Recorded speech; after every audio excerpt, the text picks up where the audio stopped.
Greetings, folks. First of all, I would like to draw your attention to the current poll that is live in the chat right now. I will be choosing whatever wins the poll in chat for the first route that we will start with today. Today will be a shorter stream. I will be finishing at around the 4-hour mark today, and we will do whatever the poll says, and we'll get as far as we can.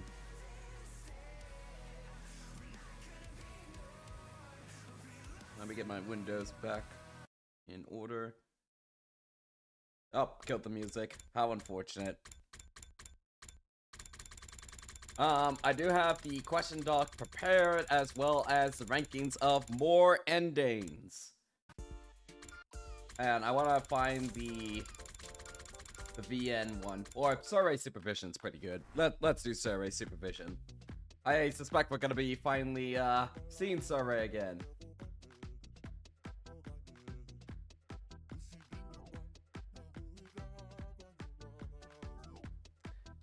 Alright, let's get to our ending. Let's get to our question doc. So, we have completed the killing game route last night. We completed all of it. And not a lot of my questions got answered. I'm going to assume for 2. I should actually just put this down for 2.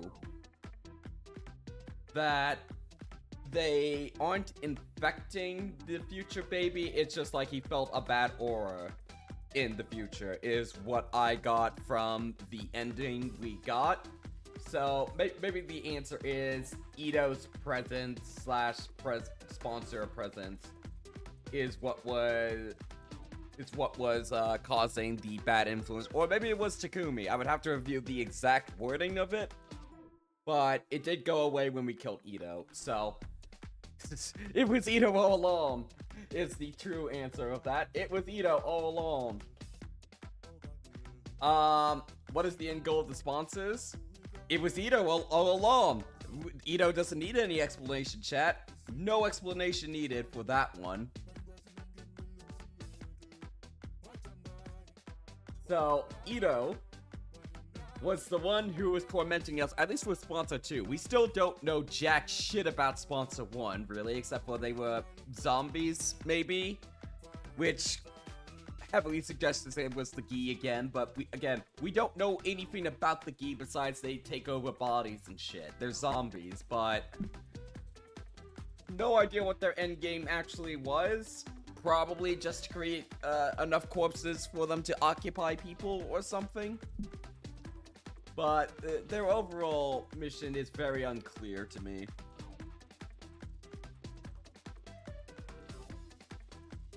Moving on, we did learn some pretty important information. I put down like the 4 big things that we learned. 1, Ito can apparently physically morph from another timeline, apparently, and was in contact with the OG sponsor.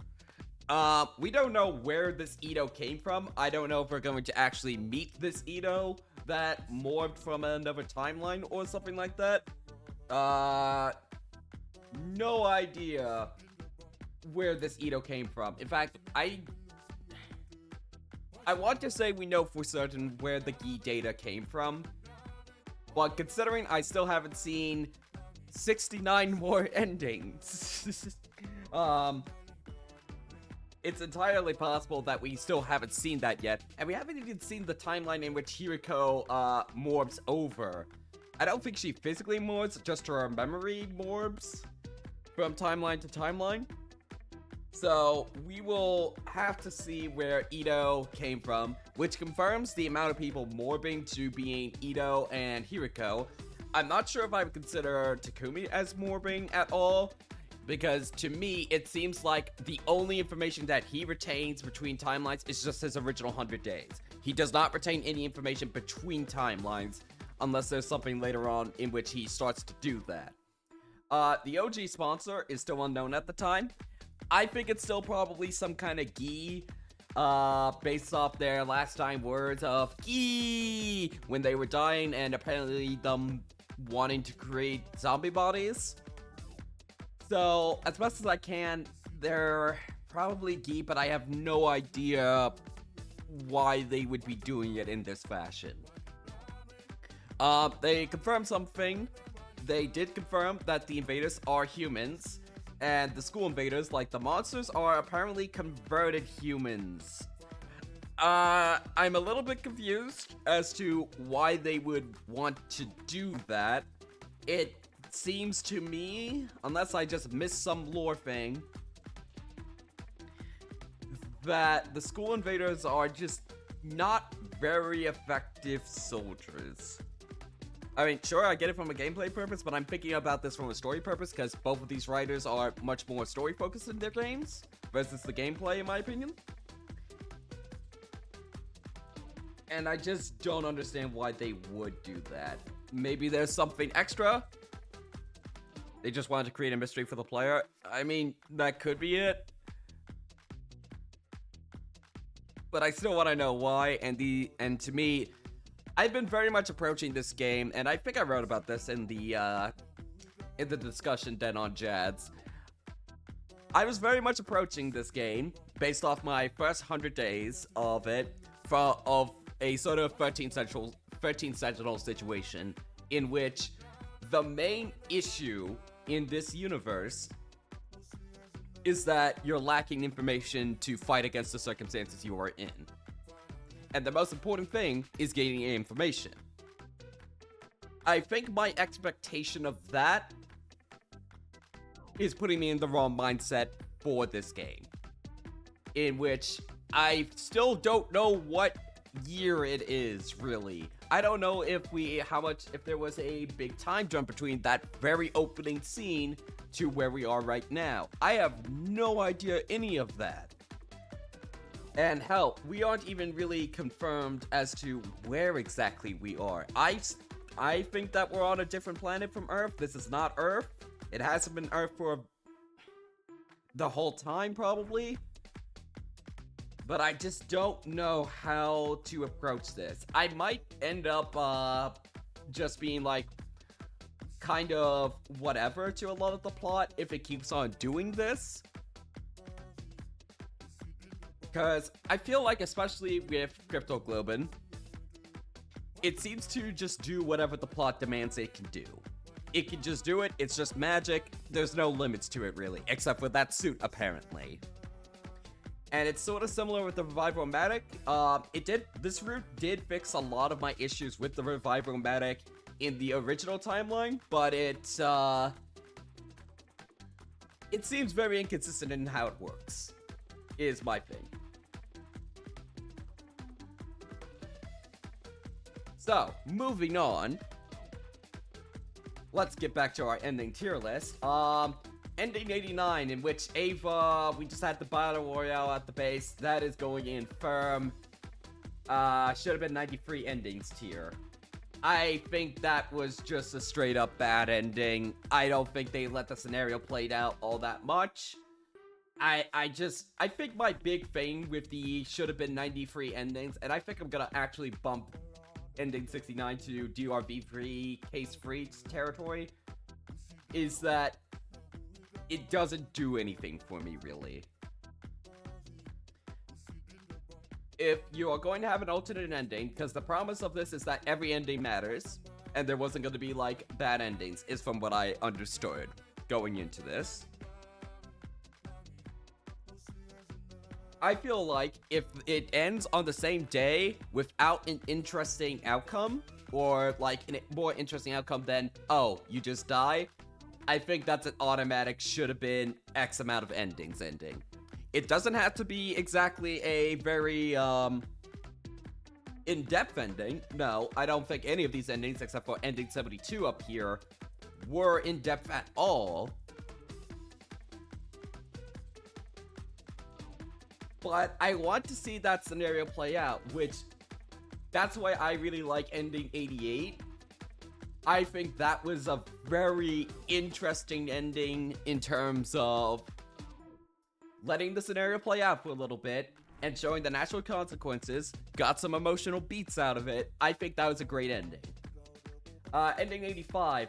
I don't think this resonated as much, but I'm gonna put it in. It is an ending, positive. I don't think it didn't do much for me, but I did like that it let the scenario play out and let you believe that you were actually on the winning path for a little bit, and then turn out, nope, you lose. Which totally makes sense. Ending 86. I'm gonna put that into Roomy tier. I think it had natural consequences. It let the scenario play out. Actually, I might put that in great ending tier. I think that ending did have some emotional resonance. I think it reflected on the themes that was in the killing game route of doing unspeakable things, but where is the line? I think that's what I came up with. Ending 87. I might bump this down, but given the title of Hope from Despair, I think I'm gonna give that the peak Kodaka treatment. I do wish that it would have just landed on the... I think a great stinger to that ending would have been to land on the artificial satellite, cut to black, and have Takumi go, "This is what we were fighting for?" And just have this real, like, big stinger of, oh my god, everything is fucked on the space station. Because the ending of 000 implies that something's really messed up is happening on the artificial satellite. And we still don't know what's going on after ending 31. 31 endings for us. So that is my thoughts on the ending so far. Yeah. I might readjust ending 86. I definitely don't think it's lower than great ending, but I might bring it down from peak Kodaka. I'll have to think on that one. I'm still feeling pretty secure in ending 72 being unironically the best ending out of all these. I think it revealed a good chunk.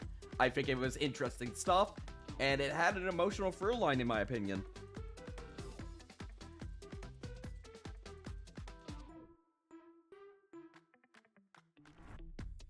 Anyway, let's get back to it. What one? What do we start with? What one? Well, shoot, it didn't even tell me the results. What one? Powick, if you can make the biggest lie in the universe. What one?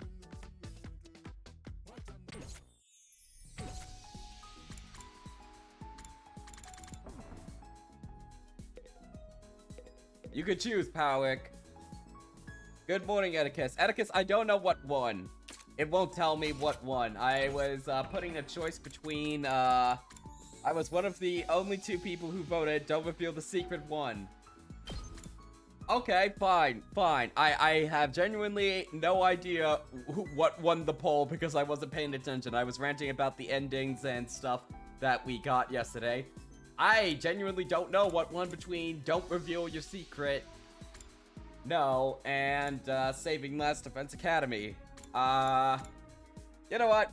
I guess we're doing a flash poll. Another poll. As the other person who voted, I concur. Okay. I guess we're doing another poll. Okay, which route first? No, don't reveal your secret.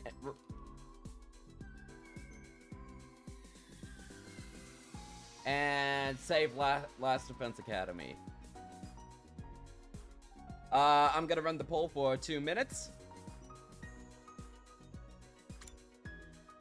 Okay, so, overall game plan, I was open to either this or this route as the opener.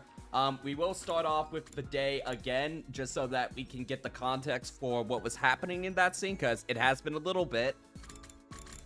My current thinking is that I am not gonna touch any further along this route right here.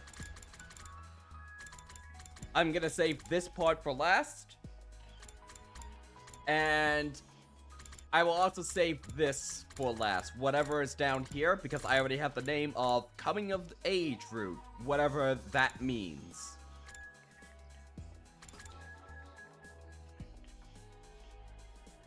So I think the plan will be to complete either this route or this route first. I imagine there's going to be a couple other routes that will open up the further we get along the Spare Eater route. And we'll go from there. I did do the quick math and realized that each of these endings so far have had 8 distinct endings. Or at least 8 potential endings here. Because, let's see. These top ones had 8 ones. Mystery Route has 1, 2. And then Story Lock. 3, 4, 5, 6. And there will probably be 2 more endings locked behind this. This also had 8 endings. 1, 2, 3, 4, 5, 6, 7, 8. 8 endings. So, does that mean there are about 12 or 13 routes in this game? Okay, what one? No, don't reveal. Okay, we'll be going to no, don't reveal. Chat, I'm gonna trust you. I'm gonna trust you. I'm going to trust that you are not leading me down the path of another comedy route tier route. Welcome, welcome. Thank you to James379YT and Wingdidge and S3GM3NT Fortition Fruit Bolt for the follow. Thank you, thank you. Okay, does this just start us at the start of the day? Okay, so Moa doesn't know that every route is a comedy route tier route. Okay, Atticus, Segfold for short, got it.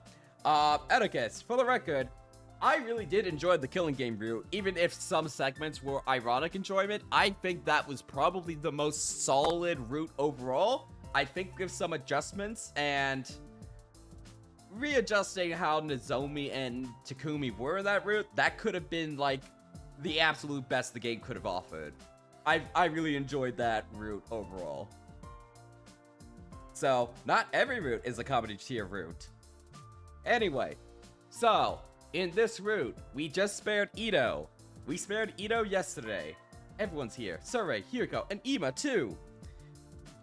I knew that they would be, but I wasn't prepared for how it would make me feel. It's so weird seeing them alive again.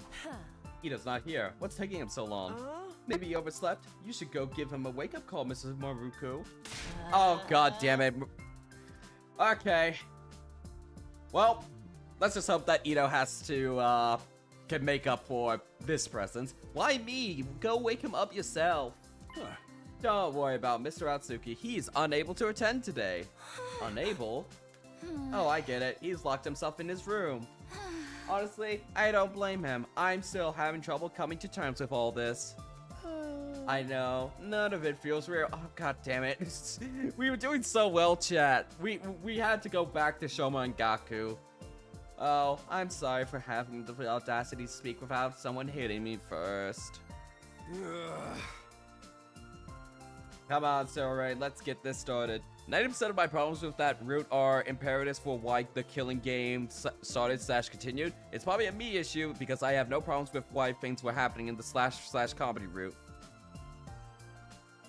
Yes, we've already seen the fish route, but do not ask that kind of thing again, please. I am trying to avoid spoilers as best as I can. I do know 2 pieces of information that I have not seen yet. They are relatively minor things, and I will point out the things that I already know when we get to that point. But yes, we have already done the fish route. Oh my god, that was... Well, at least one of the endings had a good punchline. Come on, Surrey, let's get this started. You're not gonna weasel out of it this time. Tell us the truth about this war. Before I do that, I'd like to ask you all something. Last night, did you notice any irregularity in your bodies? Huh? Irregularities in our body. The moment everybody heard that, their faces went pale. I didn't want to mention it, but sometime after I went to bed, I got hot and feverish all of a sudden.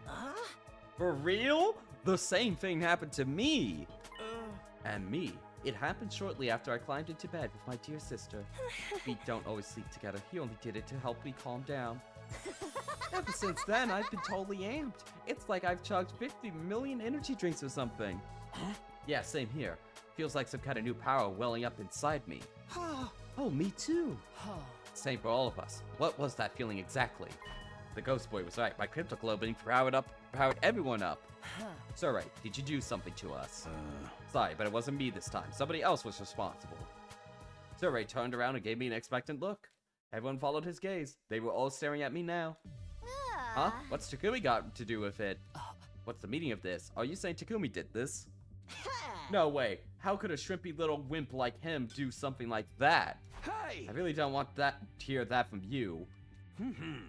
You see, this Takumi Sumino isn't the same Takumi Sumino you all knew. Last night, he exposed a traitor in our midst, Ito Aotsuki. A traitor? What do you mean? He was plotting against us. He was going to kill me and sabotage our side's war effort from the inside. What? No freaking way! Why would Ito want to do that? Atsuki is abnormal. Unbeknownst to us, he was born with a profound hatred for all of humanity. He was going to use this opportunity to wipe out the entire species. Dude, if we're gonna start killing each other, he'd be perfect to have around. Oh my god. Jerumi, you have no idea how right you were. Perfect. Perfection. Oh, that line is so good after completing Killing Game Route. Oh my god. But thanks to Sumino's quick thinking and bravery, his plan was exposed and I emerged from the experience unharmed. How heroic. I didn't think you had it in you, Mr. Sumino. Not even a little. Well, what did you do with Ito? Is he dead? No, Sumino went all humanitarian on me, so we locked him in a cage in the courtyard instead. Courtyard cages? I don't remember seeing either of those things. Okay, you know what's my number one desire from these routes on the bottom? When we inevitably have Ito back in combat, I want his voice lines to change to being the most just bitter, edgy shit in battle all the time. I want him to be bitter about being defeated. I want him to hate us so much, and he's using that hate to channel into defeating the enemy. I want to see that happen, damn it. Courtyard cages? I don't remember seeing either of those things. Well, I'm glad you didn't kill him. That would have been going too far. Was he really that crazy, though? He looked like he wouldn't hurt a fly. Trust me, if we hadn't stopped him, we'd have messed everything up. How is it that you realized what he was up to? So far as I can see, Ito never said or did anything suspicious until now. Now it's good to have you back, Hiriko. Can you explain how you were able to see through him when no one else could? How did you deduce it? Did you find some vital clues we missed? Everyone's looked at me again, waiting for an explanation. Looks like I've got another choice to make. Do I tell them about coming for the future or not? Should I tell them everything so we can all move forward together? Or should I protect them from the truth and figure out another way to help them? It's all up to me. What do I do here? Alright, we're not gonna tell them. I hope this isn't an early ending, chat.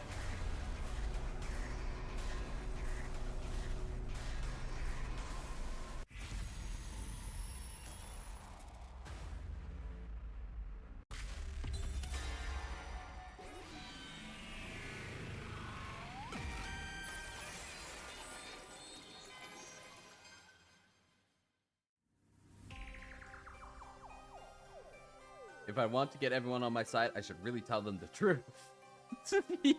But it's not like they'll all believe I'm a time traveler right away. Even if they did, that could come with its own problems. If they learn about the future, history will change again. If you change too much, you won't be able to predict what will happen as easily as before. You could probably help the others avoid making the same mistakes as before without telling them everything. So when are one of these choices going to have a third option unlocked? That has actually already happened twice. We've already had two 2 outcomes with 3 unique choices. I can show that to you real quick. It happened on the mystery route. They didn't last too long of a time, but let's get there. Where is it? All right, so if you were to have picked up here the incorrect answer, just like anybody who wasn't the right answer, we automatically just skip to the end, and then you get 3 additional choices of who to say who was responsible. Alternatively, on that route, you could also say that you did it, and you got a very stupid ending in which somehow Nozomi flung herself into undying fire. I don't know how that happened, but it was hilarious. And then you have another one where you deduce the correct one who killed the person up here. Of course, there's no way of knowing if that's the right choice either. Being able to predict what will happen next is a huge advantage. I didn't want to lose that, especially not if it could help me guide everyone toward a brighter future. With that in mind, I did the only thing I could. Why'd you clam up all of a sudden? Answer us! How'd you know Ito was a traitor? Well, I lied to them. Last night I went to Ito's room to talk about what we were going to do here. And I just so happened to leave his diary left open on the desk. He'd written out this whole plan in it. Huh? That's not what you told. I gave Sarai a sharp look. I hoped you would see the message in my eyes. I'll explain later. Anyway, that's how I found out what Ito was up to. Everyone exchanged dubious glances. They clearly weren't sure whether to believe me or not. Well, it's not important how you got this information. What we really need to do is figure out if he really is a traitor or not. Hey, you're right. Let's go see what Ito has to say about it. I agree with my dear sister. The others nodded in agreement, and they all started filing out of the war room. What? Don't you guys believe me? Sarai ran off after them, leaving just me and Hiriko. For some reason, she was looking at me with an odd, confused expression. Why? She muttered that single solitary word to herself and then left. Did she say why? Why that? Well, whatever. I'd better go after the others myself. Was that an appearance from the Gi? Is Gi back in this route? Is you back, Mr. Gi? They said they were going to talk to Ito. That means they're heading for the courtyard.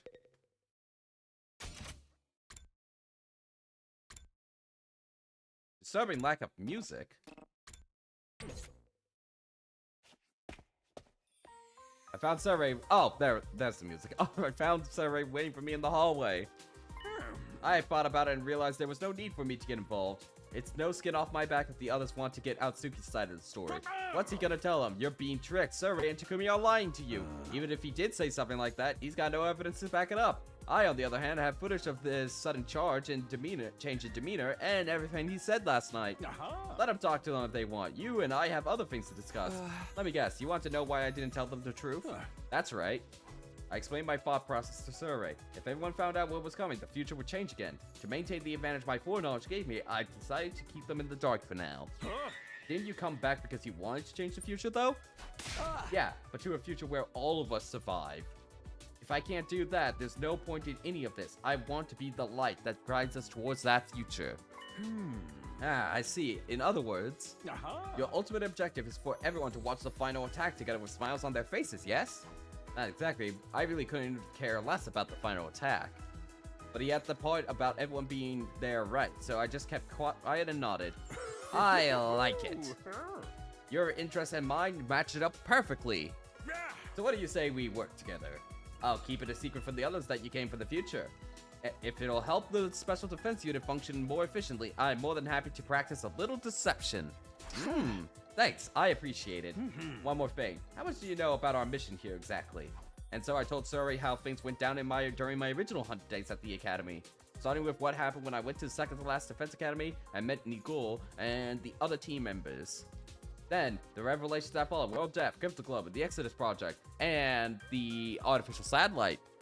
And of course, the fact that the boy of Undying Flames we'd spoken with last night was or rather who, was in the defense room. I told them more or less everything I knew. The only thing I left out was what I learned about Nozomi. The secrets she shared that first time were between her and me. Huh, I see. And is that all? Is that all? You mean there's more? What? No, of course not. You've already learned a crazy amount of stuff. That's enough, isn't it? Actually, there was still something that was bothering me. Right. That's what you think the truth is. You've got it all wrong, though. Anyway, I better get going. I'll pretend like we never had this conversation, all sneaky-like. Sneaky, incognito, reliable, ethical, inside man. That's me. Surrey hurried away, looking more suspicious than sneaky.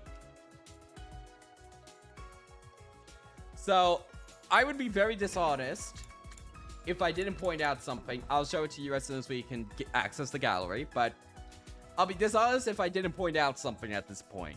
Do I really not know the whole truth yet? Was Ito right? Well, even if he was, it's no use asking him now. This version of him has only been here for 3 days. He doesn't know all the things he told me in the defense room back then. Still, though. Maybe I'll go talk to him anyway. Everyone else is probably there already. Okay. So, I do want to point out something. So, as I was looking through the event gallery to just jog my memory of how things are structured in this game, I've generally noticed that each of the paths are like all together when it comes to like story content. Like, this is all comedy route stuff here. This is all killing game stuff here. And I realized this early on, that this image appeared before we went down the route in which we got locked up on this side. So, if we're following the logic that each of these are combined routes that have all the images together, when does this happen? Because we got this from the comedy route, y'all. When does this happen? Along sometime, probably one of the routes that happens later. So I am being keenly aware that this is probably going to happen at some point. I know that's a little bit meta, but I can't help but point out this. That this is in the back of my mind, and I like to be honest with my thought process as far as talking about future events that are going to be happening or could happen in the near future here. Okay, 2F. Alright, Ito. Oh, hey, Takumi. Ito fessed up already. He told us everything. Yeah, he said he looked like a bunch of freaky monsters to him. For me, that's actually a compliment. Perhaps be a promotion, in fact. Most of the time, I'm more on the level of something a monster would leave in its litter box. You're monster-proof? But that's interesting in a whole different way. His hatred of mankind seems to be the real deal at any rate. He even said we all should be destroyed. Oh, shit. I do need to check, what route. Hang on, let's save and see what route it says we're on. Chapter 13. Okay, I want to update the current route.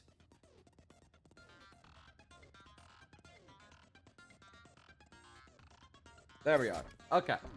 It all lines up with what you and Sarai told us. What are you going to do with him now? Chuck him in a barrel of used needles and see what he catches? What do you think we should do, Hiriko?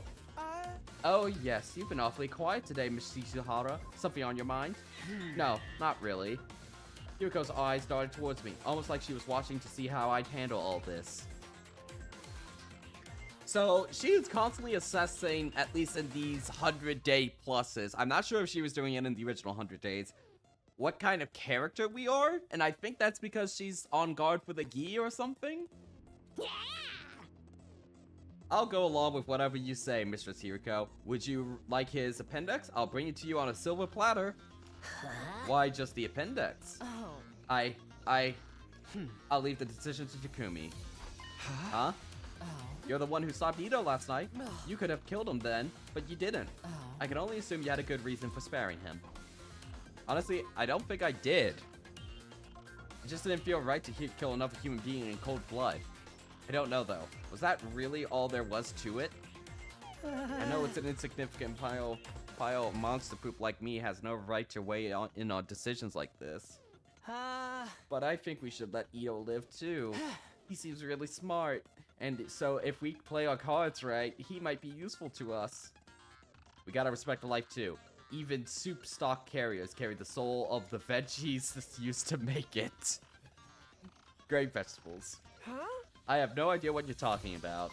We're agreed to letting Ito live then. You shouldn't be afraid so long as he stays in his cage. It's got some kind of weird tech to negate his power. Aw, so I don't get to rip out his appendix? If this were a killing game, he'd be the perfect candidate for our first murder victim. The matter was decided. Ito would be kept in his cage in the courtyard from now on. As for the others left, no one spared a word for the prisoner himself. All they gave him was brief glares of contempt. Takumi, you did come from the future, didn't you? You seem intent on hiding it now, but that's what's going on here, isn't it?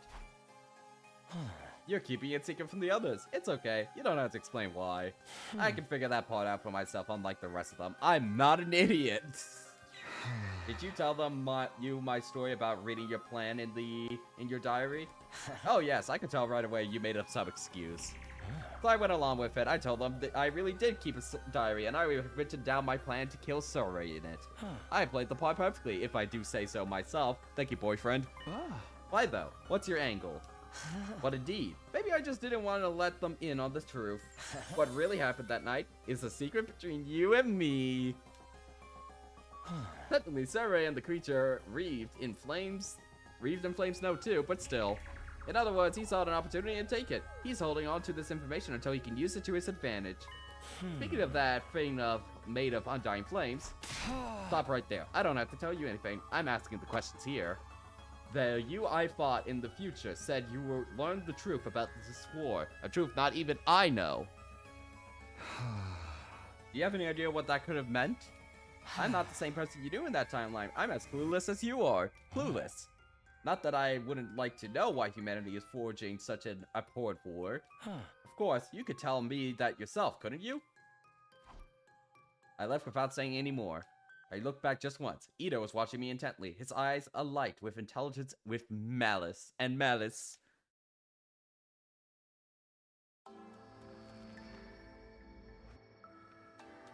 That afternoon, after lunch, we made our way to the war room to speak with Sarai. Never taking a chance to get you to spill the beans about the truth this morning. You are going to tell us, aren't you? When we asked you yesterday, you said it wasn't something you could decide on your own. Which means there's someone above you calling the shots, right? Yeah, but don't sweat it. I got permission. I'll tell you everything. Alright then. No time like the present, I say. Go ahead and tell us. What's going on here? What story is Sarai going to present, and how many contradictions are we going to have here? Sarai nodded and began his explanation. None of it was new information to me, though. It was the same stuff I'd learned during my first 100 days. World Dev kept the globe in the Exodus Project and the artificial satellite. The boy made of undying flames and his physical body in the defense room. The existence of second-to-last defense academy and the 5 other fighters there. It all felt so familiar. There was nothing to surprise or unnerve me. Everybody else was just as shocked as I'd expected, though. When it was all done, they stood there dumbfounded, trying to, in vain, to take it all in.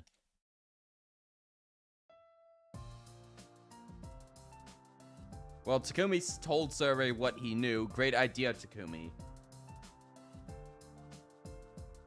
Huh. I mean, yeah, you're not wrong. It could be that, Sarai is just regurgitating what we told him and he doesn't actually know anything. He's just passing it off as information that we've already learned. Maybe he's in as much of the dark as we are, and he's just been left with the, I'm assuming Survey's like a robot or AI or something along those lines. It's very unclear what exactly he is. They keep going back and forth on whether he's like biological or mechanical, whatever. What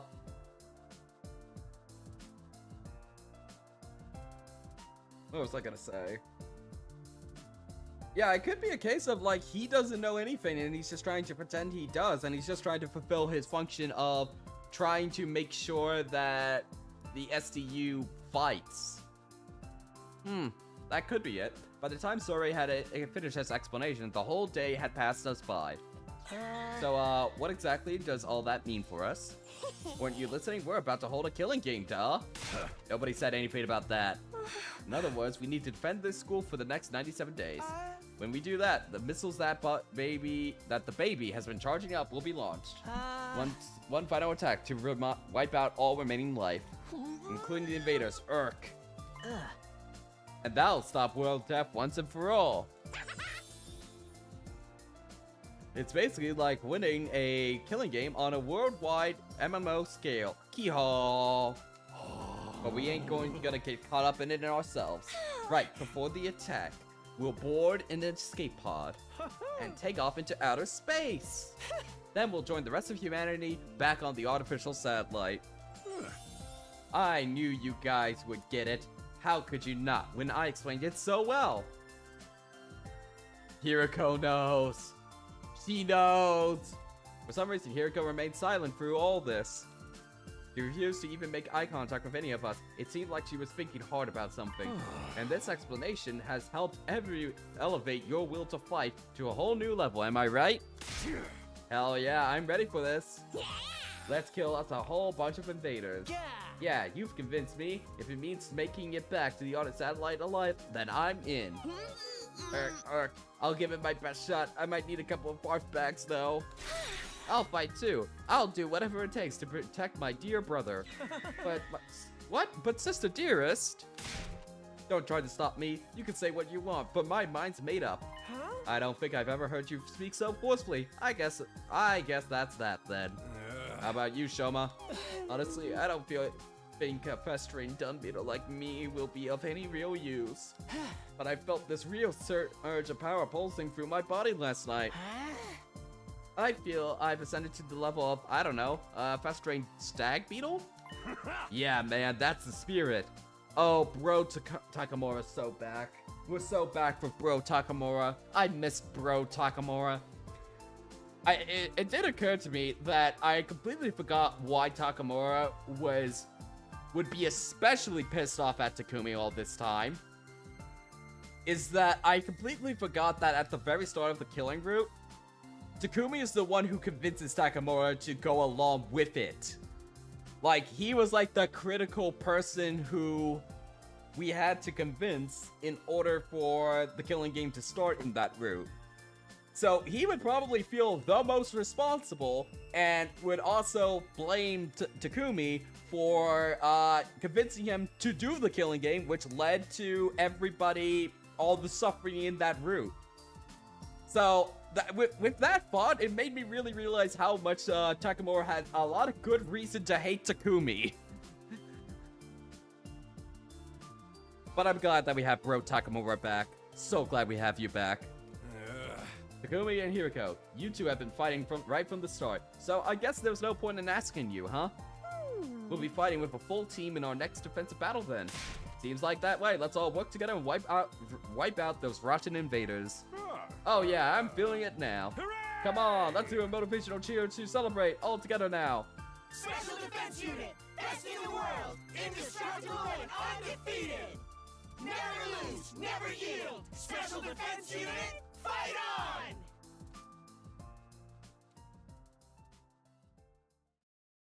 Unfortunately, or perhaps fortunately, I didn't get caught up in the pep rally mood Survey has going on. In my last timeline, Gaku, Tsubasa, and Shoma and the twins hadn't made up their minds to fight until much later. Had hearing the truth really motivated them that much?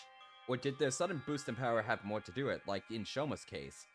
Was the juiced up cryptoglobin flowing through them giving them more confidence than before? Either way, I was grateful I wouldn't have to convince them to fight all over again.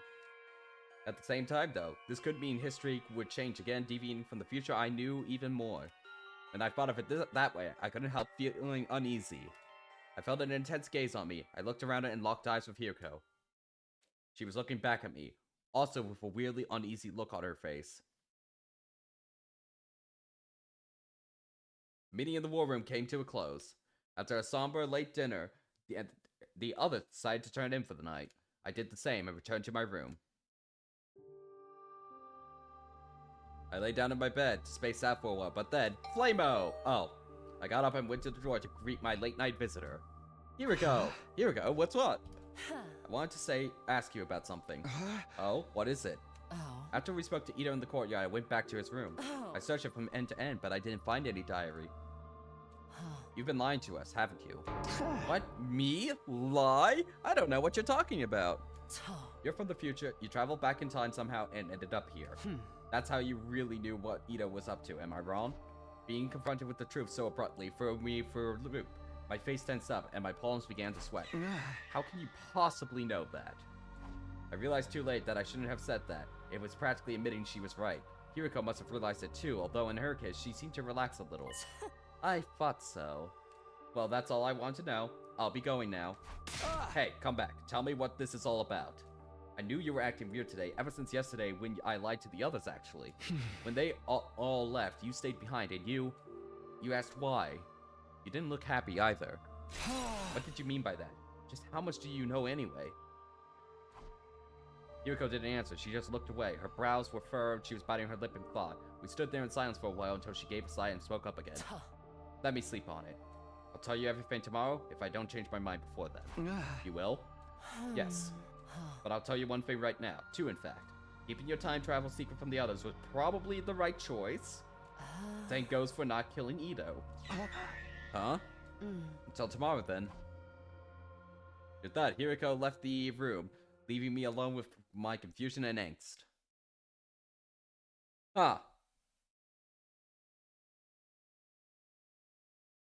Day 4.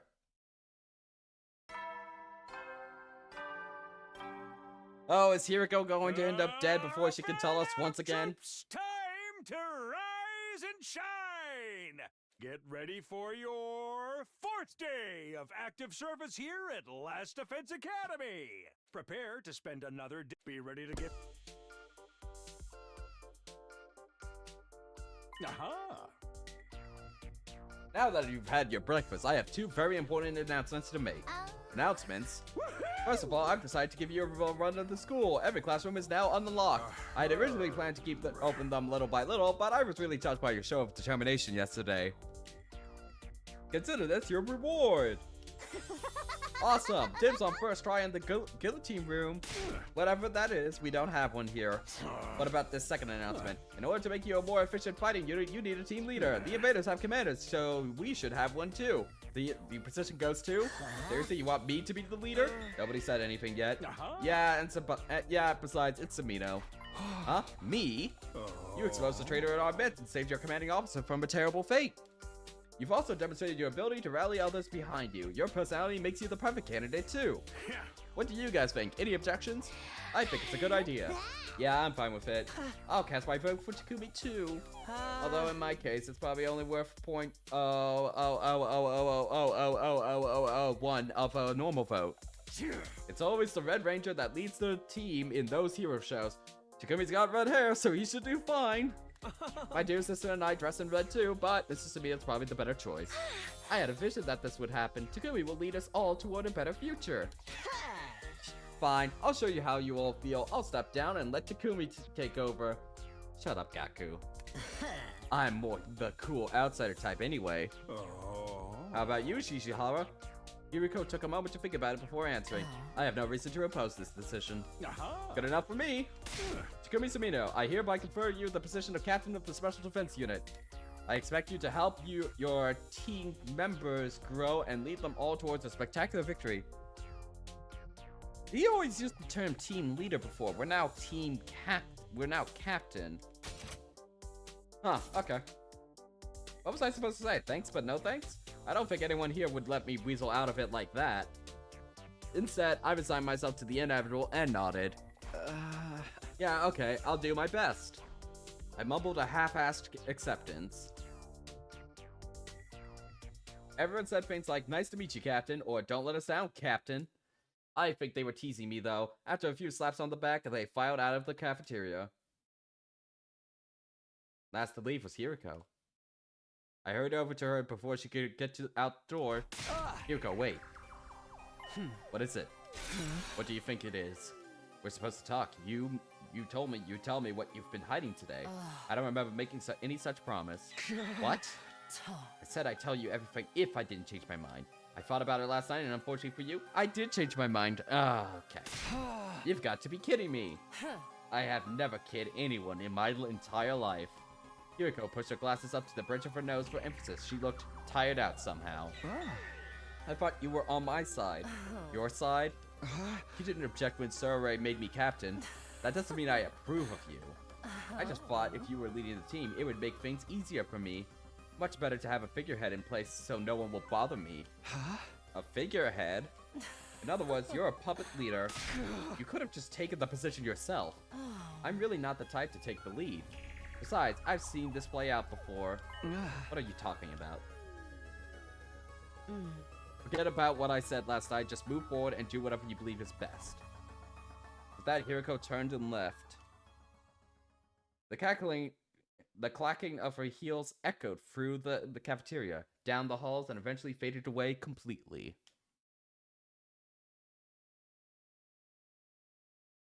So, did she morph the original 100 days then? Or, no. It's clear that she morphed something else. I couldn't stop thinking about what Hiriko said. How did she know I traveled back in time? She told me to forget about it, but that was easier said than done. I couldn't focus on anything yet. Else, my mind kept drifting back to this mystery. I need to get the truth out of her. There has to be a way to convince her to tell me what she knew. Having decided that, I wandered all around school looking for her. By the time I actually found her, the sun had already started to sink below the western horizon. Oh! I found Hiriko in the war room. Sarai was there too. They hadn't noticed me, but they seemed to be talking about something serious. I hid behind a nearby pillar, hoping I could listen in on them. In the end, I couldn't hear a thing. If those two were talking in secret, it must be about something important. What were they keeping from me? I was getting more and more curious. I cupped my head around my ear. All I could hear was my pulse and the electronic buzzing of the nearby machinery. Damn it. Cursing wouldn't help. I knew that. All I could do was watch them as they carried on their mysterious conversation. I must have stood there like that for a pretty long time. Eventually, Sarai handed Hiriko something. It was small and fitted into the palm of her hand. I couldn't make it out what it was from where I was standing. Did she get some kind of allowance from him? Yee? What are you doing, bro? No, it couldn't be. Whatever it was, Hiriko slipped it into her clothes and left the war room. Sarai followed suit a little while after. All that time, and I still didn't find out anything useful. What could Hiriko have been talking to Sarai about, and what was that thing he gave her? I should go after her. I still have so many questions that need answering. It was past 11 p.m. by the time I headed back to the roof. I was still reluctant to give up and go to bed though, so I decided to knock on Hiriko's door instead. But when I got there, there was no one there. It was like Hiriko had disappeared completely. This is ridiculous. Just where did she go? As I stood there wondering to myself, I heard a noise. It sounded like propellers.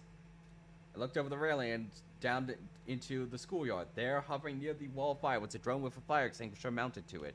And standing next to it, Hiriko. Hiriko activated the extinguisher and created a hole in the wall. She stepped through it and out into the night. Where is she running off to now? I scrambled down the stairs, hoping it wasn't too late to catch her.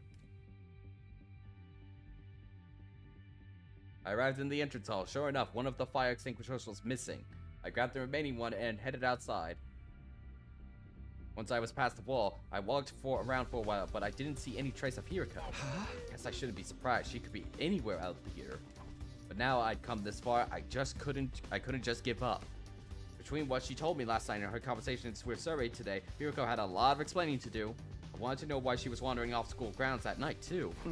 Just what's she up to? Still glancing around, I made my way down a narrow alley between two crumbling old buildings. Then, that's when I saw it. As I was turning the corner, I caught sight of someone. They were a pretty long distance away. It was dark too, so I couldn't make out many details. But even from behind, it was obvious who it was. Hiriko. She was standing outside the entrance to a building on the edge of the town ruins. It didn't look like a house. It was probably some kind of office or facility. She looked around one last time before slipping inside and disappearing from view. Is this where she got the suit in the Killing Game timeline? I hurried after her. What is this place? Guess I'll head inside. I went through the entrance gate and headed toward the main building. I opened the door as slowly and quietly as I could and went inside. Right away, I noticed that one of the doors in the hall was slightly ajar, and light was spilling out from the room beyond. What on earth are we about to discover here? I crept closer and peered through. What the? This looks disturbingly like a certain room in the 13 Sentinels. My hand shot to cover my mouth. I almost said that out loud. Wait, is this how they morph between timelines? Hiriko was in there alright, but she hadn't noticed I was here yet. I noticed some kind of large machine casing a few feet away from the door. I darted in and stuck behind it. Phew. With a sigh of relief, I took a look around the room. It was packed with weird-looking machinery, most of it rusting or broken. Maybe this was a research lab once? It doesn't look like it's been used in a long time. I poked my head out from my hiding place to see what Hiriko was doing. She seemed to be operating one of the machines, pausing every now and then to readjust her glasses. That should do it. Now.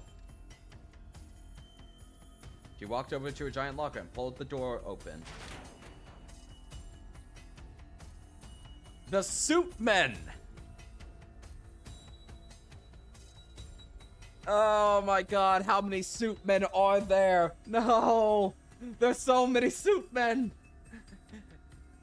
Oh, and they have, military ranks on their side. I don't know my military insignias well enough to know what rank that is, but I'm fairly sure those are all military ranks up in there.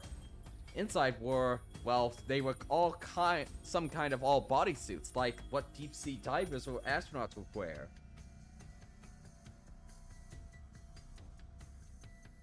There were several hanging in that locker, more than 10 at least. Oh no, there could be more than 10 of them? There were helmets too, old-timey, heavy-looking ones. Hiriko grabbed the suit and helmet and took them out of the locker. Okay, so Hiriko can be added to the Suit Men list. Okay. Wait, she's not going to change right here, is she? The thought of being here while she undressed got me really nervous. Luckily or unluckily, she didn't actually strip down, but put the suit on over her clothes.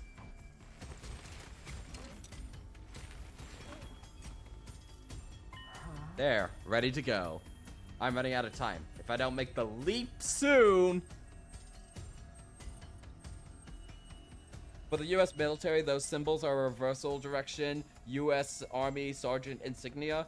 Those are corporal, I believe, going by JSDF. I don't think it's actually that important if they are like actual like military thing. Like I don't think the ranks matter. It's just like, to me, it matters of like, oh, this could be like a military facility of some kind. Clearly the player power, clearly. I'm running out of time. If I don't make the leap soon. Did she say leap? What was all that about?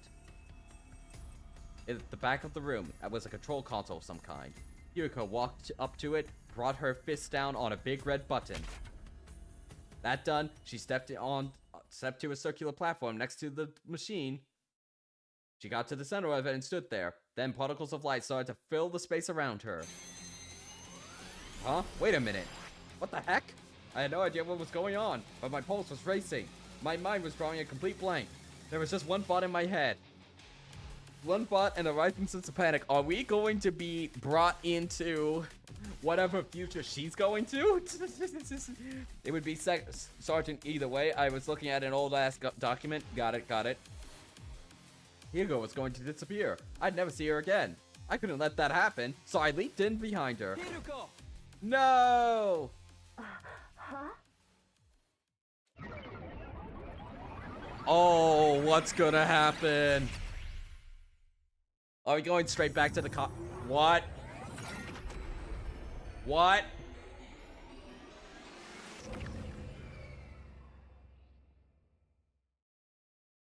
Day 5?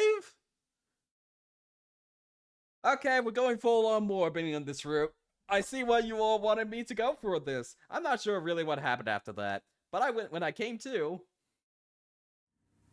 I was on the floor. Hiriko was holding me in her arms. What's with the scarring? At least I think it was Hiriko. She had a helmet on, so I couldn't tell for sure. The next moment, though, that question was answered. Takumi, are you all right? Get a hold of yourself. It was muffled, but it was unmistakably Hiriko's voice. I felt a wave of relief wash over me, followed by a sharp pang. What were you thinking? Jumping in without a leap suit. Okay, so they're using the crypto globe in order to leap between timelines, well, whatever. A leap suit? Is that what the thing you're wearing is called? Yes. If you perform a parallel leap without one of these, A parallel leap, you say? strain on your body. One moment, chat. Oh, okay. I was expecting it to just go shooting, like, all the way down, or go shooting all the way up. Which, honestly, it still could do that. There's a lot of space here. Or maybe there isn't? Oh, no. So I guess it just goes straight. Whatever. I shouldn't be looking at that from a better perspective right there. What's a parallel leap? She didn't answer, and because of the helmet, I couldn't see what kind of expression she had on her face. What are you doing here? I followed you. I had some questions for you, about 100 of them at least. Although now it's more like 200. It would be amazing if the flowchart, if you just looked at where it told us we're in the... It would be amazing if the flowchart, if you just looked at it, told us we were in the zombie timeline right now. At least your head wasn't seriously damaged. How's the rest of your body? It feels numb. I don't think I can move. I feel really cold and nauseous too. If you're going to throw up, do it after I leave. Leave? Where are you going? Back to the academy. You're going back already? Why? I don't have time to explain. It's already past midnight. Midnight? What day is it now then? Day 5, technically. Late night, day 4, or early morning, day 5? What does it matter? Are you trying to waste my time? Ugh, I have to go. You stay here and rest. I mean it. Don't you dare move from this spot. Hiriko stepped away from me and made her way to a nearby locker. Not the locker she'd taken the leap suit from, a different one. Okay, so this must be how mysterious, sponsor, the first sponsor, brought Ito into the Killing Game timeline then. Surely that's how they did it. She opened the door, revealing 2 drones, both fitted with fire extinguishers. Huh, 2? That didn't seem right. If Hiriko used one of them to leave the school, where did the other one come from? I left the extinguisher I used outside, leaning against the wall. It couldn't have ended up here somehow, could it? While I was still trying to make sense of everything, Hiriko grabbed one of the machines, rushed out the door, still wearing her leaf suit. After lying there for a while, the feeling started coming back to my legs. Pretty soon, I was able to move around again and got to my feet. Still in the same place I was before, right? It looks the same anyway. What happened when I dove into that circle of light after Hiriko? How long did I black out for? Didn't feel like a very long time, a minute at most. What could have happened during that minute? No use thinking about it now. I should go after Hiriko. I went to the locker and took out the other fire extinguisher drone. The pain hadn't completely faded, but I pushed through it and made my way outside. I knew where Hiriko was going. She told me herself, back to the academy. I still didn't get why, though. Hiriko left the school in the dead of night and went to a weird research lab, then right back to the school again. What was she doing? What was it all for? I kept pondering these questions as I made my way through the ruins. Eventually, I came in sight of familiar territory. Last Defense Academy is anywhere I just left it.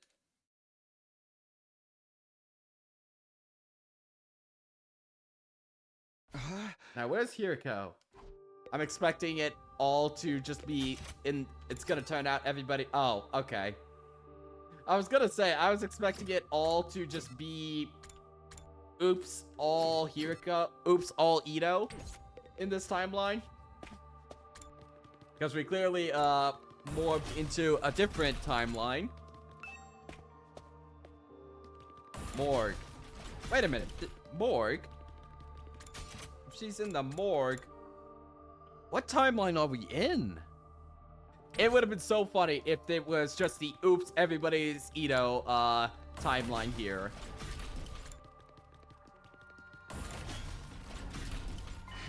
Wait, huh? Isn't this classroom usually locked? It looks like I can go inside now. There's a body. Huh? What is that? Several desks were lined up in the strange classroom. And there was something lying on top of them. Something vaguely human-shaped under a white sheet. I slowly walked up to it, grabbed the white sheet, and pulled it off. It was you.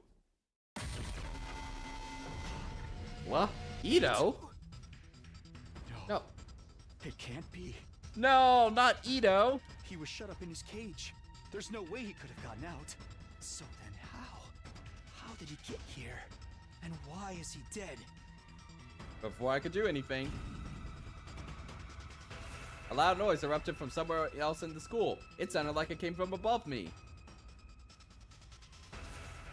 Confused and bewildered, I rushed into the hall and up the stairs.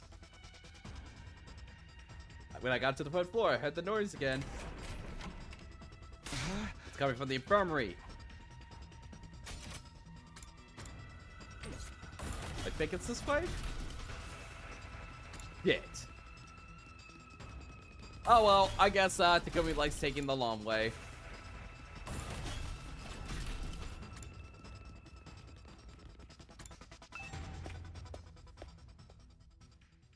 Somebody was collapsed in one corner of the room. She still had this weird suit on, but her helmet was gone now. I could see her face clearly. It was Hiriko. I scrambled over to her and propped her up, just like she'd done for me earlier. Hiriko, are you okay? Come on, hang in there. I shook her shoulders. Her eyelids fluttered open. When she saw me, her eyes went wide with shock. And then for some reason, she kicked me in the stomach. Oof. I went flying like a ragdoll. I smacked into a corpse recovery drone and it fell to the ground with a clatter. That wasn't the end of it either. When I looked up, Hiriko was standing right in front of me. She reached down and began squeezing my neck hard. It felt like she was trying to wrench my head clean off. Is this like a timeline in which she thinks that we're infected with the Gi or something? And she's just trying to, like, essentially...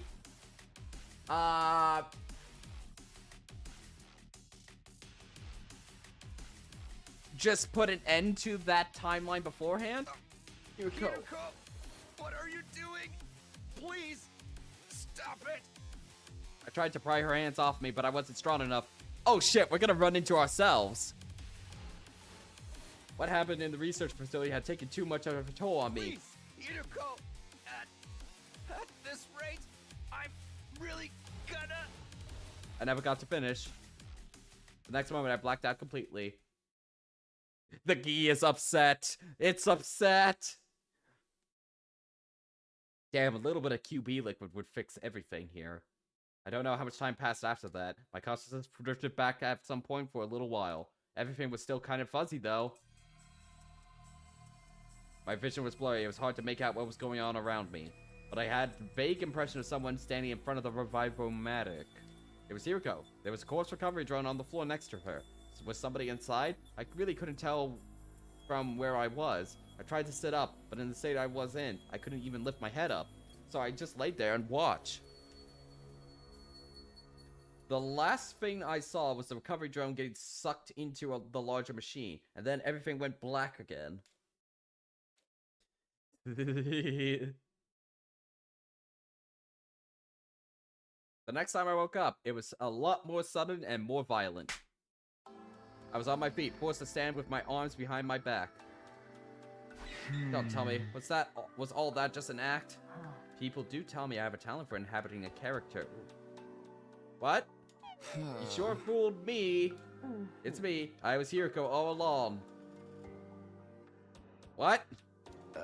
Yeah, I know. I looked over at the court revivomatic. It was empty and the drone from before was gone. I only wish this was just a play. Then maybe we could rewrite the script so I wouldn't make such a terrible mistake. A mistake. I couldn't save him. I had no idea what Hiriko was talking about, but it felt like it would be a bad idea to press her on it. Her voice was small and fragile in a way I hadn't heard before. Well, we're done here. Let's get going. Huh? We're going back to where we belong.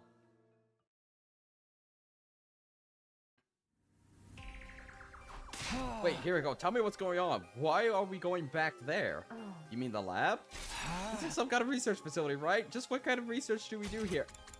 I do not understand the flow of the event here.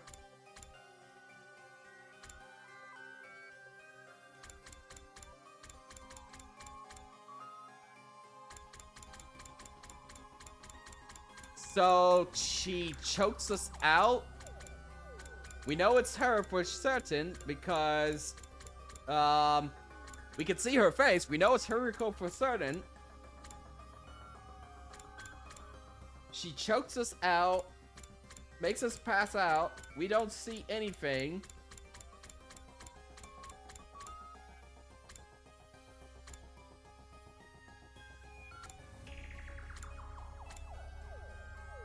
Or maybe this is not Hiriko and it's just somebody pretending to be Hiriko. Maybe it's Ito all alone and once again. This is some kind of research facility, right? Just what kind of research do they have do they do here? Hiriko wouldn't answer me. She just kept going, leaving me no choice but to follow her. Hiriko, please tell me what's going on. I'm so lost. It's bad enough that we're in this weird lab, but also I saw a body back at the school. A body? Yeah, it was Ito. I saw him with my own 2 eyes. He was in the classroom on the 2nd floor. He'd been drained. He was just a dried up husk. I see. Is that all? Aren't you shocked by that? Not especially. Seriously? Hiriko turned away, shutting down any further conversation. She began flipping switches and turning dials on different pieces of machinery around the room. I trailed after her, asking question after question. But she ignored me and kept working. Then she opened up the large locker. Put this on. That was the most she said to me in a while.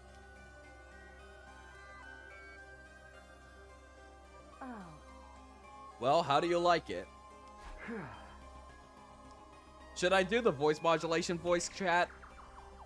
I have the Pringles can right here. You call this a leap suit, right? Oh, I should. See how it adjusts to fit your height? That's one of its special functions. Oh, it can adjust your height as well? Okay, so we officially can't tell through, like, height or anything what who's in the suit. It will automatically shrink or stretch to fit the dimensions of, Oh, actually, no, we can, tell. It'll just automatically shrink the dimensions of whoever wears it. It will automatically shrink or stretch to fit the dimensions of whoever wears it. It's not like I'm insecure about being short or anything. Well, we should get going. Hiroko stepped away from me. She pressed the red button on the control console and stepped onto the round platform like I'd seen her do before. Come on, hurry! She barked an order at me and I instinctively complied. It'll start any moment now. What will? 3, 2, 1.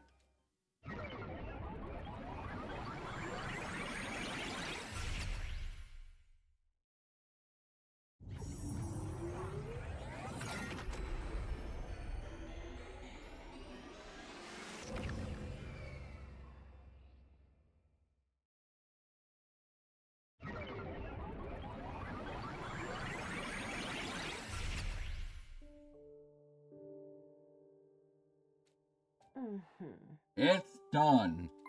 Huh? Let's head back. What? Back where? Are we going to go through this every time? Where else would we be going back to? Hiroko stepped off the platform and hung up her leaf suit in the locker. I did the same, still totally at a loss about what was going on. Don't tell anyone what you've seen here today. You understand what will happen if you do, don't you? Behind her glasses, her eyes filled with murderous intent. I gulped nervously and nodded. So, just not gonna explain anything? It was around 4 a.m. when we got back to the school and still dark. My list of questions I wanted to ask Hiroko was fast approaching 300, but I didn't have the energy to bring any of them up. My body was put through the ringer at the lab, then kicked and strangled shortly after. It was no longer a wonder I was exhausted. She still hadn't apologized for any of that. Oh well, only one thing to do now. Time to go to sleep. I went back to my room and fell onto my bed. All of a sudden, I felt more tired than I had in a long time. I allowed myself to relax and soon fell into a deep, deep sleep.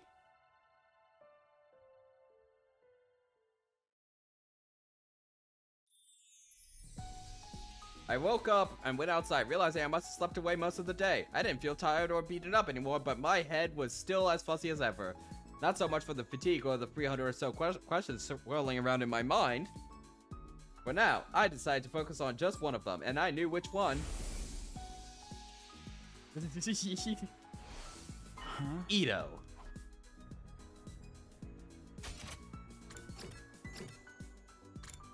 Alright, Ito, buddy.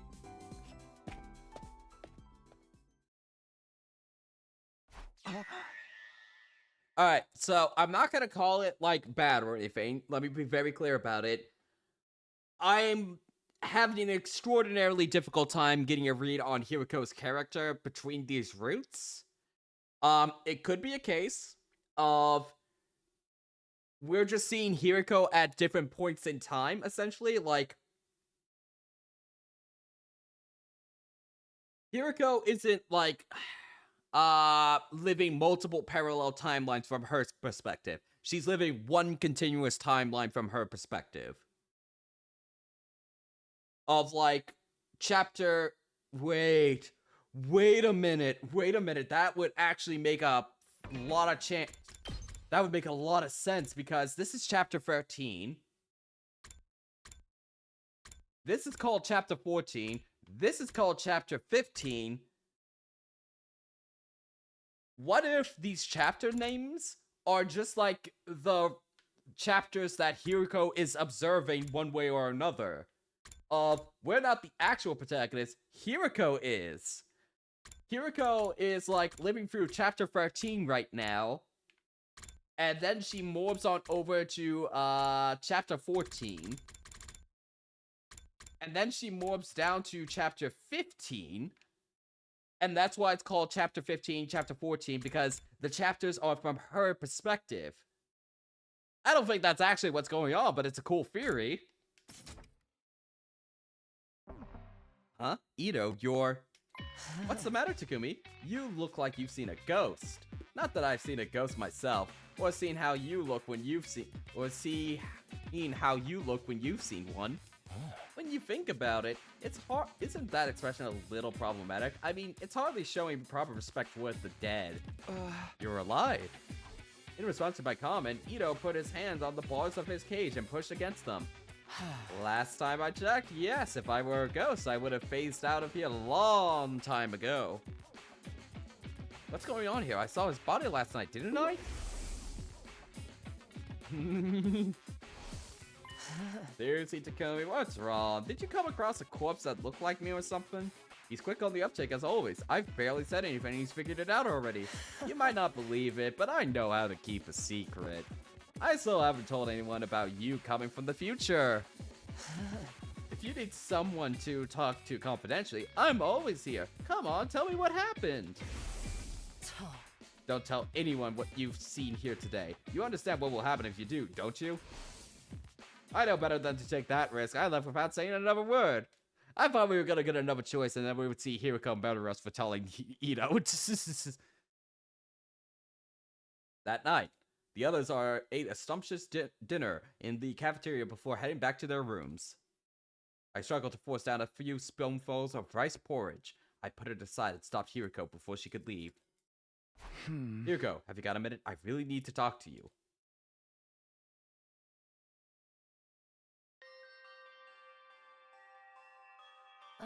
This is the classroom that's always locked. This is that classroom that's always locked. Yeah, I asked Suri to unlock it for us. Why did you bring me here? This is where I found it. This is where I saw Ito's body last night. He had all the blood drained out of him. Someone must have absorbed his cryptoglobin, but then when I checked again today, the body wasn't here. But that's not the weirdest part. Ito's still alive. He's in his cage like normal. I even spoke to him. And got to thinking, and this has something to do with that weird lab, doesn't it? You mentioned something called a parallel leap before. That's what we did when we used that machine, right? I still don't really get it, but I get the feeling that's why so much just doesn't seem to add up. Yuriko was silent. It wasn't all that surprising the way she'd been acting. I didn't expect her to tell me everything just like that. But I wasn't giving up. Instead, I ushered her into another room. Why here? You spoke to Suri about something important in here yesterday. You were spying on us? I'd prefer it if you didn't put it like that. Either way, it's not a pleasant habit. When you finished talking, Suri gave you something. What was it? Just some dry kombu kelp in case I got hungry. Okay, now tell me the truth. Again, no answer. I sighed and shook my head and moved on.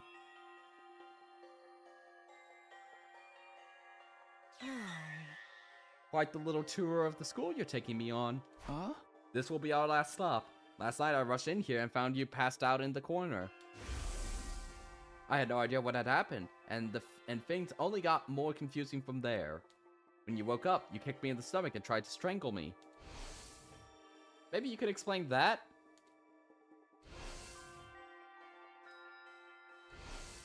Huh? You still haven't apologized for that, you know. I didn't have a lot of choice in the matter. It was a regrettable accident. An accident that nearly killed me. Fine, I'm sorry. You got your apology. Can I go now? Yuriko was already turning to leave, but I grabbed her arm before she could go any further. I'm not done yet. After you nearly killed me, I came to just for a minute. And I saw you in front of the revival medic with a corpse recovery drone. Who was inside the drone, Hiriko? You said I couldn't save him. This version of Takumi without the... That version of Takumi without the whole key in his brain or something? Him. Who? Were you talking about whoever was in the recovery drone? Was that all you wanted to ask? Just one more thing, and this is the most important of all. You already know that time travel exists. You knew I came here from the future. How? Yuriko pushed aside a lock of her long, silky hair and looked away. She was clearly nervous. She was biting her lip, fiddling with her choker, tapping her heels. Finally, she made up her mind and spoke up. Alright, I'll tell you. You will? On one condition. Starting tomorrow, I'm going to have a lot to do. I might struggle to get it done all by myself, so I'll need someone to help with it. Huh? You mean me? Naturally. What exactly would you want me to do? Just as you're told, follow my instructions and don't ask questions. I need to be able to work in peace without stopping to explain things to you. Provided the work gets done, I'll answer all your questions on the evening of day 9. You really will this time, right? You're not going to change your mind again? I give you my word, so long as you hold up your end of the bargain. Hiriko looked me dead in the eye. I met her gaze without flinching. Okay, you got yourself a deal. Can't wait for her to die once again. Day 6. Hiriko called on me on my room shortly before dawn the next morning. Oh?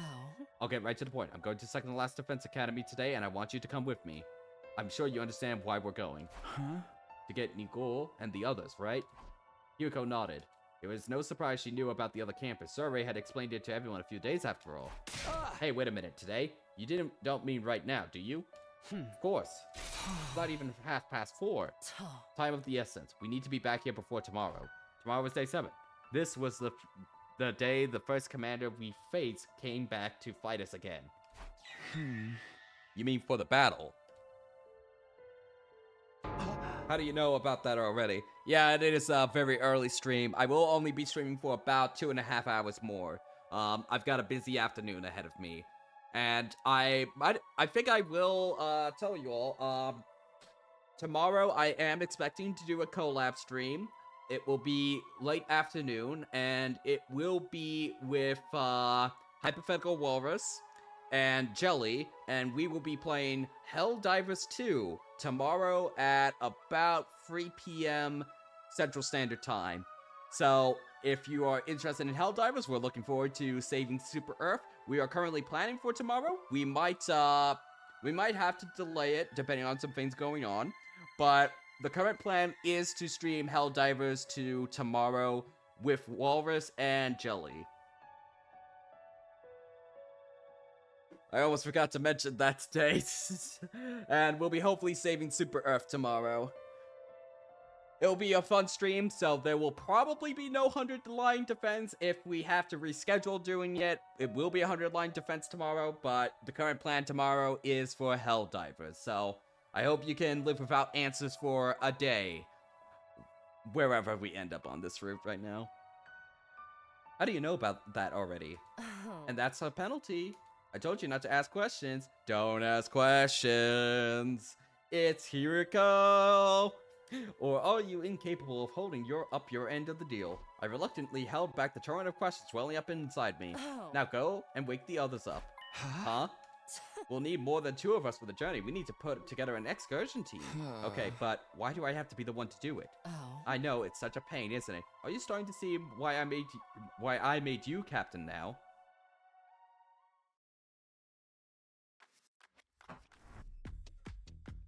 I decided to run things by survey before getting the others involved.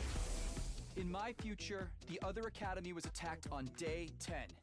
During that battle, Moko was taken prisoner and later killed. It's better for us to avoid losing soldiers if we can help it, right? So I was thinking of going there and bringing them back here. Why so early in the day, though? Because there will be an invader attack here tomorrow. We'll have to leave soon if we want to make it back in time for that. Sorry, spent a few minutes thinking the matter over. Alright, I'll allow it. Thanks. There's just one thing worrying me, though. When the attack does come, everyone will probably going to be asking how I knew about it. I've already decided not to tell them about the time travel, so don't sweat it. I'll come up with something. I swear to God, if he reveals that you time traveled in this route as well. As it happens, I received word from the artificial satellite. Surrey was explaining the situation to the rest of the team. According to their intel, there's going to be another attack sometime tomorrow. They were able to deduce this by analyzing the enemy's movements from above. There's going to be a lot more of them than you saw on your first day here, so I've made the decision to call in the troops from the other campus to supplement our current fighting strength. I had to hand it to him. He sounded convincing. The others accepted the story without a second thought. So you're saying we need to get there and back before all tomorrow? Hiriko was playing her role too. You'd never guess this was her idea in the first place. So who's going and who's staying? Domino, Shizuhara, Kawana, and Gonzaki. You'll be our excursion team. What about me? I want to go murder those guys at the other campus too. Oh! Nobody said anything about murder, Miss Amamiya. I get Takumi and Hiriko. We've seen what they can fight, but why did you pick the other two? Yeah, why did you pick us? If we end up having to fight while we're out, wouldn't Takamura and Darumi be a better choice? But that would leave us without any experienced fighters back here. Just think about what would that mean if the excursion team didn't make it back in time. I guess that makes sense. Can you handle it, Tsubasa? Yeah, I think so. I haven't eaten today, so if worse comes to worse, I won't have a lot to throw up. How about you, Shoma? It'll be fine. I've been giving up some intensive training the last couple of days. That's right. That's why I look like this now. Hell yeah, Giga Chad!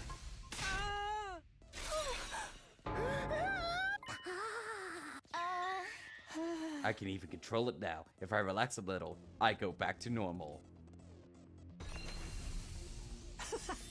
Sorry, you must have found that pretty revolting, huh? Nobody spoke. We were all still in shock. Well, not all of us. Shoma himself was fine, and Takamura since he'd been the one training him, and also, for some reason, Hiriko wasn't fazed by Shoma's transformation either. Oh, it's as if she'd seen it before.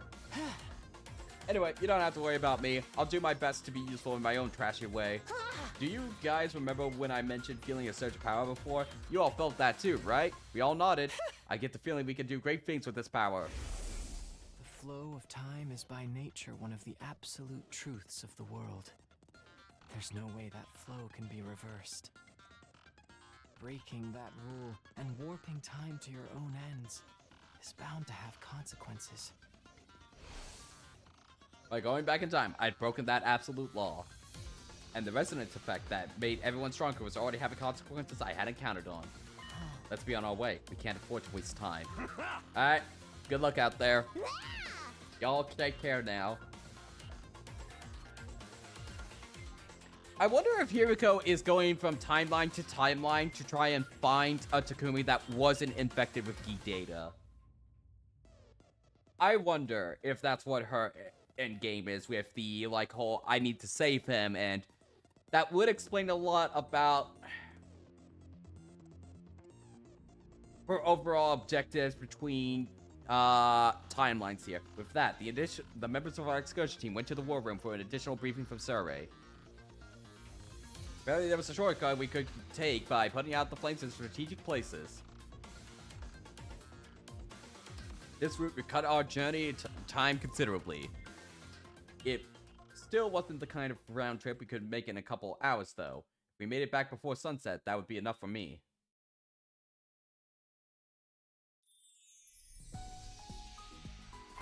Is everybody ready? Yes. Ready. I don't know. We'll take good care of the place while you're gone. Then let's go. Wait, I still need to go to the bathroom.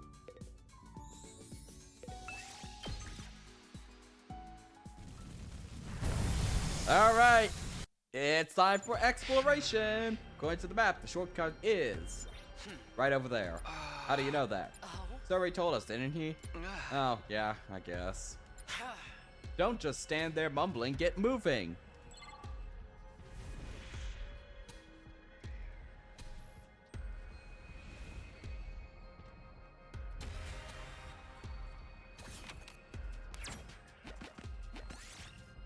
Destroy it.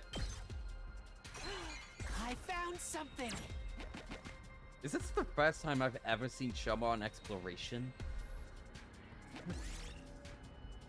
Keep going anyway. Oh, plus 50 chance. Neat, I guess.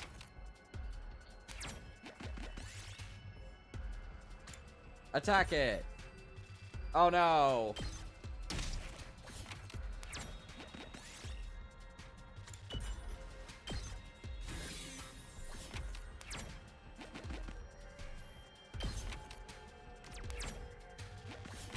This was the first route I got?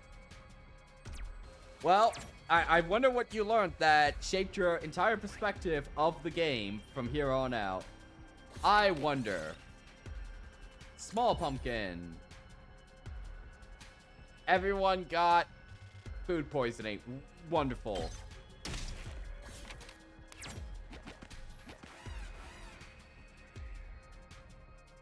Love exploration. Love exploration. Okay, we'll just make this quick.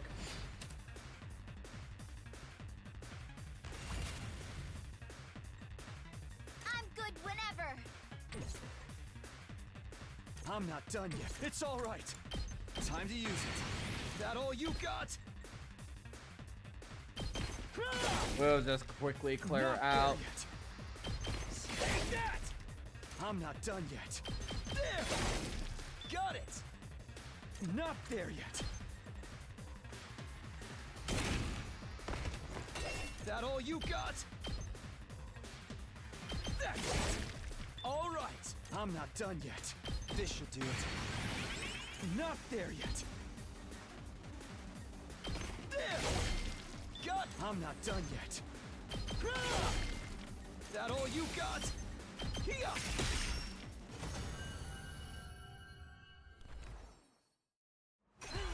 I found something. Poisonous mushroom. Wonderful.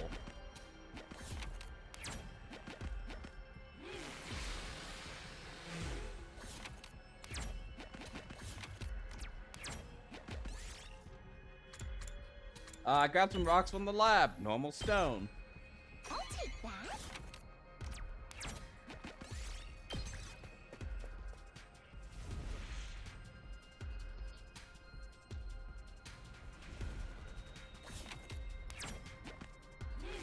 Should have only used the one. That would have been more efficient. Check the cockpit. What direction are we going? Oh, and it doesn't trigger whatever event is on there. Interesting. Superhero cave. Battle. Yes!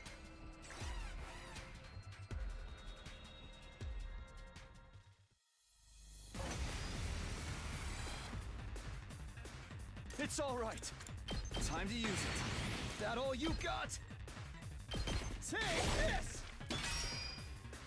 I'm not done yet.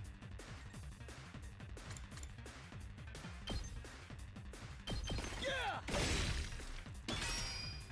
It's all right. Ha! All right. And not done then yet. Springtrap you over here. Not there yet. Take that! It's all right. Here!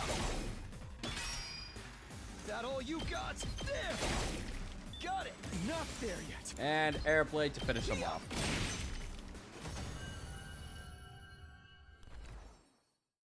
I'll take that. Pull the cable out. Got cable. I'll take this. Jump out of the way. No, not Tsubasa.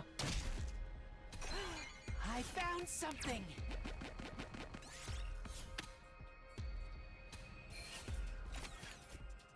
Well, at least we got a decent amount of materials out of that. We finally made it. So that's second to last Defense Academy? That's it, no doubt about it. You're talking like you've been here before. I thought I told you not to ask questions. Do you want another penalty? A penalty? I hope they have bathrooms ready to burst. Someone dashed off towards school and disappeared inside. He could have just gone on the way here. He probably can't go out to stores. He strikes me as the delicate type. Okay. Then, as the rest of us got closer, I saw her. Nozomi! My pulse started racing. My breath breathing got heavier. I felt an uncontrollable burning in my chest. Nozomi was alive! She was alive again and right here in front of me. Without thinking, I almost reached out to touch her, but I fought that impulse and pulled it back. Right, that's right. This was the moment I've been waiting for. The whole reason I made this trip. It wasn't because Hiriko told me to. Even if she hadn't, I'd insisted on coming anyway. This was all to see Nozomi again. This time, I'd do whatever it took to protect her. Something he clearly forgot in that other room we just did. You must be Takumi, right? Huh? And you two are Hiriko and Tsubasa. I don't understand. How do you know our names? Yuriko, Tsubasa and I shared a confused glance, but then... Oh dear, I was terribly sorry we weren't here to greet you. Greet us? We had to help Kyoshi get her sword out of her you-know-where. Technically, it was her sword sheath. It was stuck in there pretty tight. Took us a while to pull it out. Her you-know-where? You don't mean... Please, don't get it the wrong idea. It was lodged in the drain pipe in the bathroom, that's all. Lady Kurara thrust the Holy Jumanji sword sheath in there in a moment of impish high spirits. It was clogged. What was I supposed to do? Just what do you think my beloved sword is? Well, I know it's something you used to... don't say another word. Well, back up a minute. Can you answer our question, please? Yes, what's all this about coming to greet us? We received communique from the Honorable Survey, you see. I see, so basically Survey called ahead and let us know you were to expect us? Can't wait for Takumi to forget Nozomi again and start romancing Hiriko. I can't wait for the inevitable romance route where we romance everybody on the team. Absolutely every single soul on this, and we finally find our harem ending.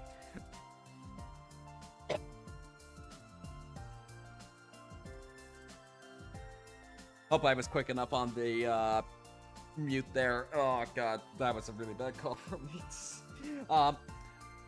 I can't wait to find the harem ending route. Because of course, there's gonna be one here. There's 100 endings. They can't help themselves. Not just that, he told us the other stuff he's been keeping secret too. He explained how the circumstances have changed. Wait, I still don't get it. If Survey could contact you, why did we have to come get you? He was only able to get in contact a few hours ago. The electronic interference has been fierce of late. But you know what's going on now? About the attack on Last Defense Academy tomorrow? Yes, we do. That makes things easier. I wouldn't want to waste time explaining things to you. Nicole, get the school bus ready to leave. It already is. I'm afraid that I won't be joining you though. Huh? I am unable to abandon Second Last Defense Academy. I've been ordered to guard it with my life. Ordered by who? Was it this Survey person? No, these orders came from someone higher up. Igor looked up as he said this. About this huge celestial body in the sky, lit with countless mechanical lights. The artificial satellite. The enemy hasn't realized the school is only a decoy yet. Sooner or later, they will attack it. When that happens, are you planning to self-destruct? Oh my, how did you know? Sorry, but I won't allow that. We can't afford to lose you. If I thought Hiriko was showing a softer side of herself, I was wrong. The very next moment, she dashed towards Nigul and brought her heel down viciously on his head.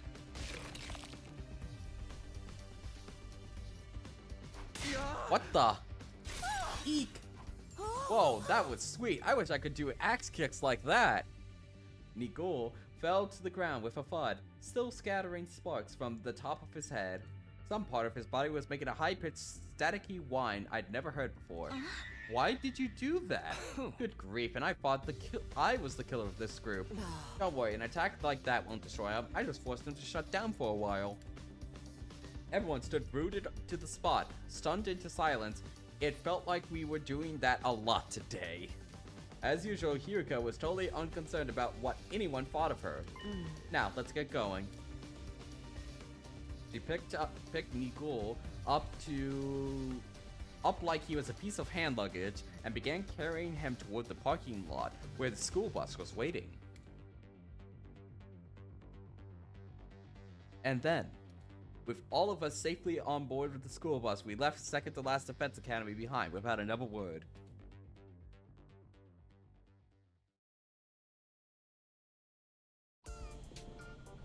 This whole episode added another 100 questions to the list of things I wanted to ask Hiriko about.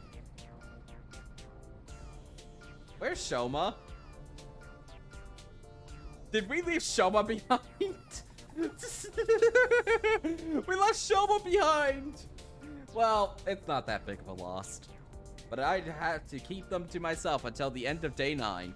I just sat squirming in my seat, reminding myself to be patient, no matter how difficult that might be. By the way, does it feel like we're forgetting something important? Nah. Something important? I've got all 28 volumes of my favorite manga. I wonder what manga that is. What's so important about that? And I've got my signed world championship belt. Ugh, nobody cares. Now that you mention it, Weren't there supposed to be 4 of you? We'll just leave him behind. Oh no! Shoma! We forgot all about him. We made a U-turn and rushed back to second to last defense academy. Sure enough, we found Shoma in the courtyard there, tears streaming down his face. We picked him up and made a fresh start on our return journey. it's fine. Really, I don't mind. It's no wonder you'd forget about me. Poor Shoma. One moment, please.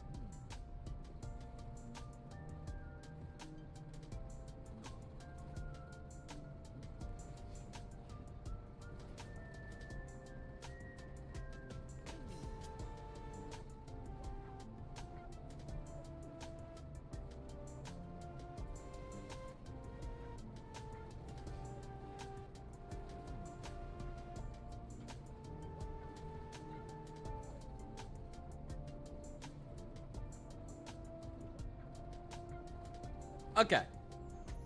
I know my existence is about as flimsy as a 0.01 millimeter thin piece of rubber. That's not true. Did you actually understand what that meant? Not exactly, but I kind of got the gist of it, you know? There's only one thing you can use a rubber that thin for. Don't say it! We spent the rest of the journey doing our very best to cheer Shoma up. Eventually, we built his self-esteem back up to its normal, albeit still low level, and the last Defense Academy came into view on the horizon. Is it already under siege? You all made it back. That's a relief. Were you worried about us? No, I was just... Never mind. It ain't important. Oh, when is, Sarai gonna point out that Nozomi shouldn't be here? He's been pacing around the school in a tizzy the whole day. That's just part of my training routine. Today's leg day, that's all. So those guys with you are the Faceless NPC Squad? Hello there, my name is Nozomi Kirifuji. I'm Mokomo Chirio, the apocalyptic maiden of destruction. Here's Magadori, at your service. Bow your head, peasants. I'm Kurara Usuzuki, the great and powerful. I'm Yugamu Omakaze, teenage assassin, helpless romantic, and all-around nice guy. They're all totally distinct characters. Yeah, we had this exact conversation in the other room. Maybe a little too distinct. We got to introduce ourselves too, or we'll look boring next to them. That's alright. Nicole already told us all about you. Nicole is that little critter in the red beret, yes? Ahem. I am second to last Defense Academies. You're basically Survey's underling, right? You filled us in on your guys from the second campus already. Anyway, let's get started. What are the rules for this killing game, Survey? There is no killing game. Not on this route, at least. We have a battle coming up tomorrow. Now that introductions are over, we should rest up until then. So you guys are really gonna fight with us? You know it. We'd scarce come all this way just to deny you now. The team from the other academy had discussed their resolve on the way over. After Nicole told them all about World Death, Cryptoglobin, the Exodus Project, and the artificial satellite, they were in no doubt about what they had to do. From here on, we just protect the baby in the defense room until day 100, right? Then the missiles he's been charging up will all be launched in all directions. All the invaders will be wiped out, and that'll be the end of World Death. But right before, we shoot off in an escape pod to meet back up with the rest of humanity on the artificial satellite. What possible reason could we have for refusing to help? We made it through these 100 days, and everyone's stories end happily. We're with you all the way. Thanks, guys. Glad to have you on board. Our team welcomed the new arrivals with open arms. It just melts my cold metal heart to see you all getting along. Those invaders won't know what hit them now. What do you guys say to another cheer? All together now. Defense Unit! Best in the world! Indestructible and undefeated! Never lose! Never yield! Special Defense Unit, fight on! I can't put my finger on it, but something feels off. Didn't we have a lot more teaming troubles getting everyone to work as one big team last time? Well, it's not like I want everyone fighting among themselves, so I guess this is fine. The whole gang's here.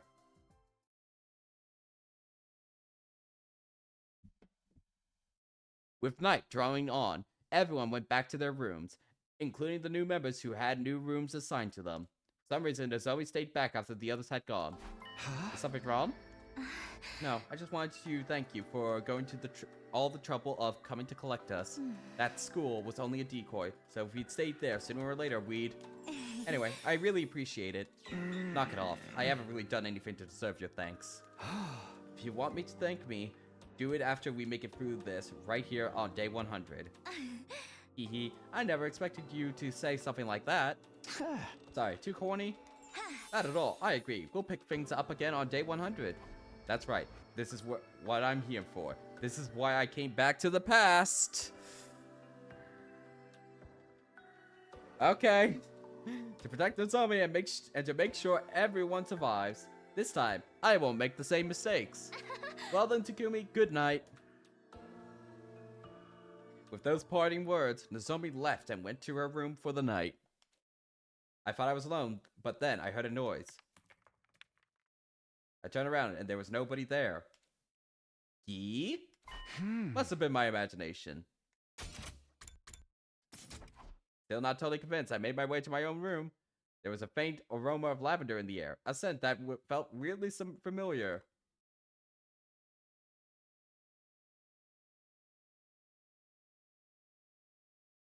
Day 7.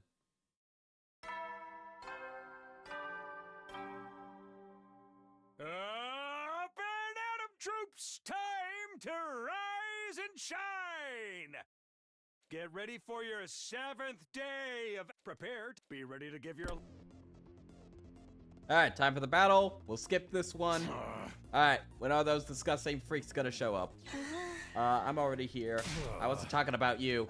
You meant the invaders, right? Sorry, do you know when they'll be coming? Well, soon.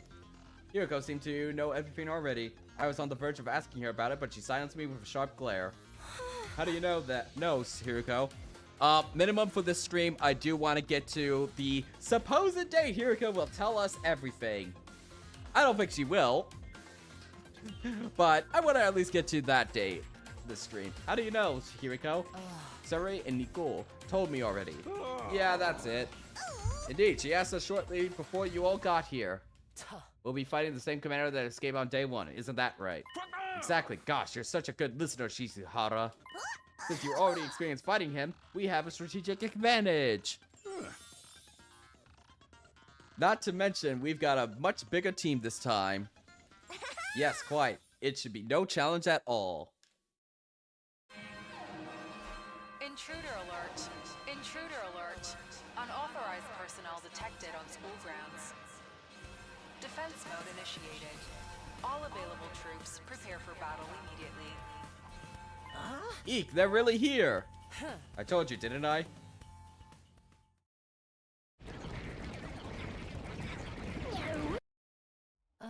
Alright, Takumi, go ahead. Huh? You're our captain, aren't you? Don't you have anything to say to your team before they head out into battle? Oh, right. Is everyone ready? You bet. Yeah, let's do this. What's up, Gaku? Why are you shaking so much? Shut up. I'm just cold, that's all. I decided to go commando today.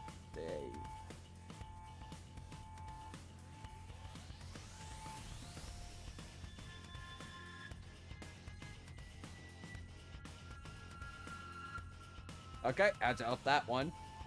You could have at least pretended you were trembling with anticipation or something. I'm ready. I took a bunch of anti-nausea pills, so I irk. The Holy Jumanji sword is always ready. She longs to spill the blood of the wicked. I can go wherever, whenever. I'm such a rotting nothing character, I'll probably get wiped away right away anyway. Don't be such a pessimist. You got the apocalyptic maiden of destruction looking out for you now. And this cruel prince of the underworld is ready to protect his dear sister at any cost. Huh. You're really going to let me fight too? You've made your feelings abundantly clear. I know I couldn't stop you even if I tried.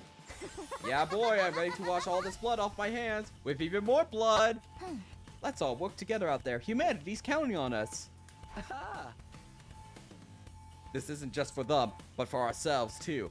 We fight for our future. Oh my, the camaraderie is so touching, so moving. Not bad, I suppose. Okay, Samino, you're in charge.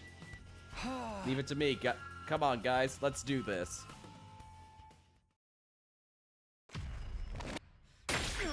Let's watch it.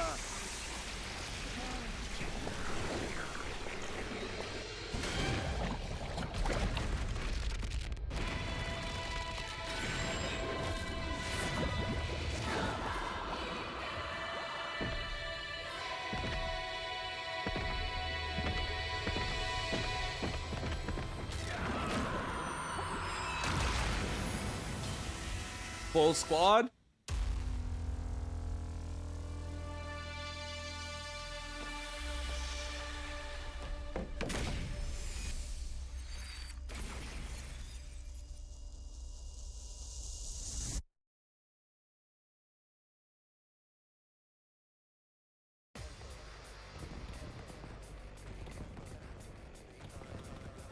Okay, is this gonna be a skip battle?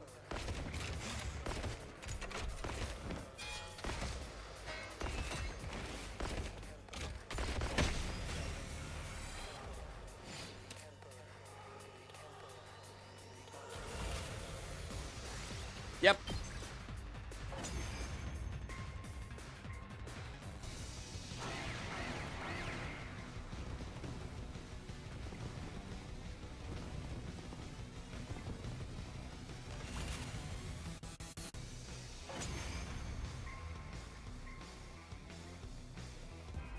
Huh? Who is that? Hey, Veshnas. I wonder how much total battle time you saved already. Probably at least 20 hours at this point.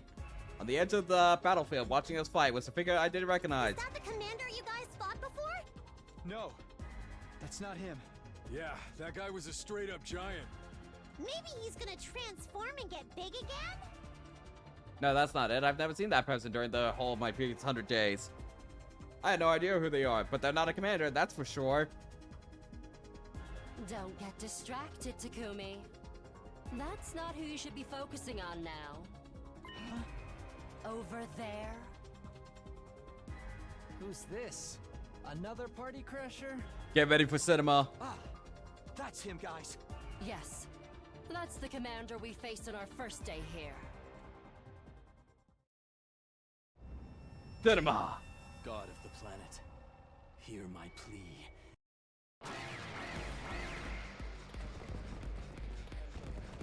Wait a minute, is this a new theme?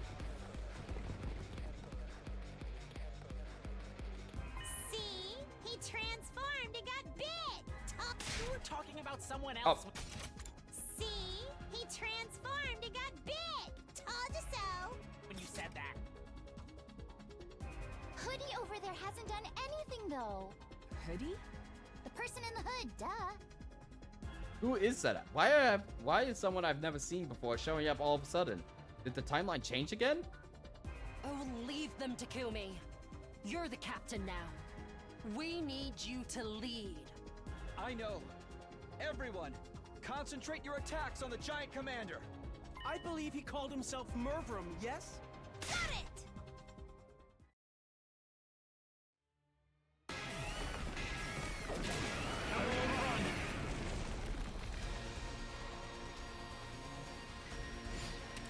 Oh, Zelenate, as a reminder, we do not use the smiley emote in our chat. We use the self-portrait.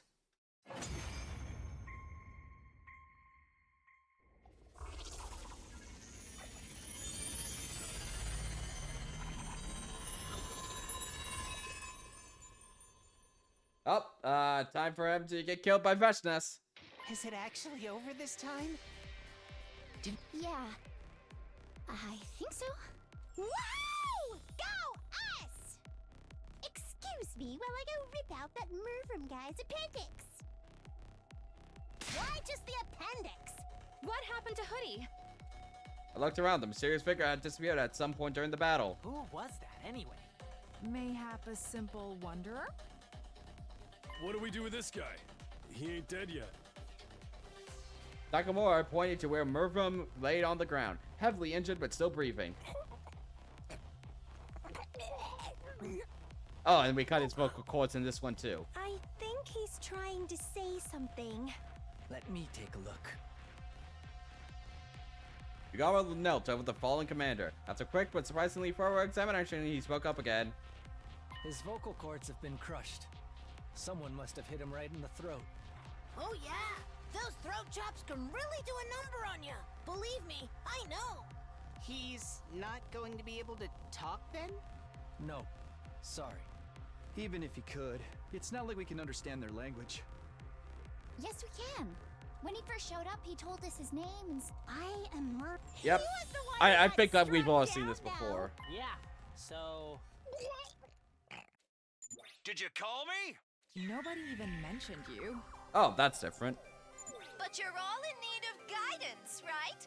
You want to know what to do with Mervrum? Well, yeah. The answer's easy. Just put him out of his misery. Do what? Just that easy. Finish him off and take his hemoanima for yourself.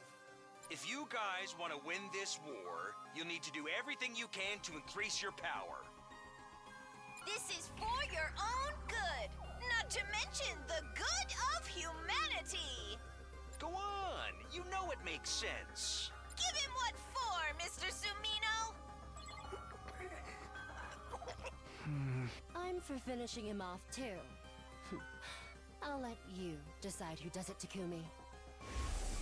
Just do as you're told. Follow my instructions and don't ask questions. Provided the work gets done, I'll answer all your questions. On the evening of day 9. Make your choice. As our captain, this is your responsibility. Saying no wasn't an option. I had to prepare myself for what came next. But before then... Oh, we actually get to kill him this time. Vegeta says they're gonna kill Steel.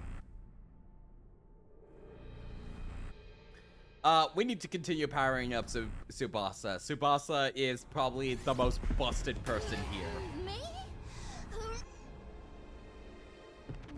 Do it, Tsubasa. Stab him like you stabbed Ito. Just like that. Maybe with a little bit more passion.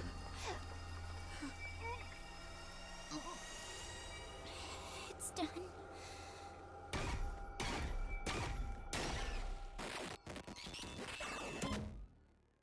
Extermination complete.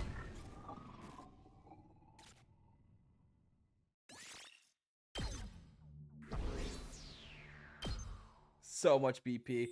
For the new route to your character's power up goes from first one to go to this one. Yes, you keep progression between routes. I don't know how that works canonically, but I'm just gonna assume that it just works because gameplay. Though then again, our like whole specialist skill that lets us redo waves apparently is canon. So who knows? That might actually be canonical, that you just take everything from one timeline to another or something.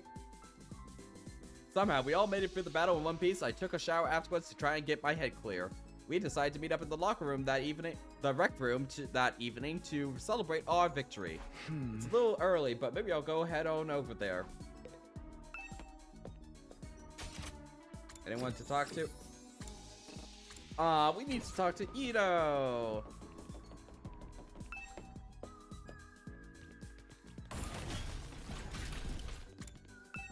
Nothing to do right now.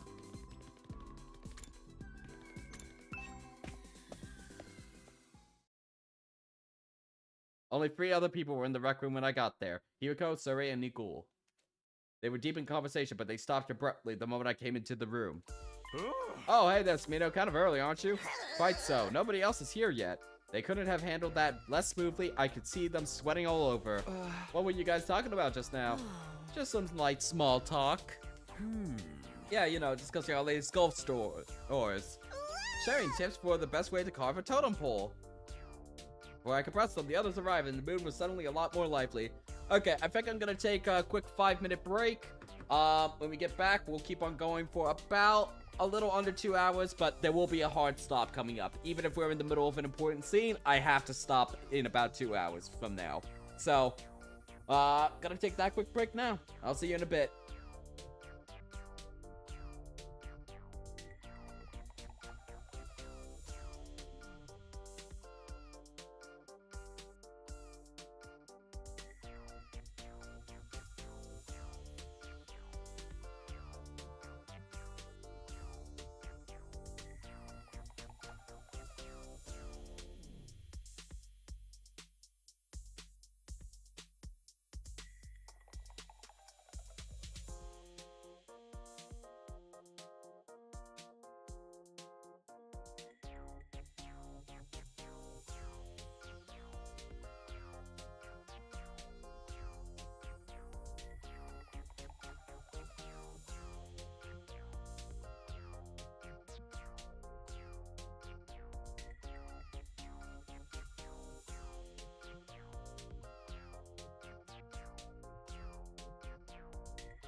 Greetings, chat. Greetings.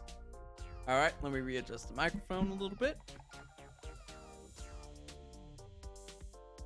Alright, let's keep on trucking along. Gotta finish up here at... let's see...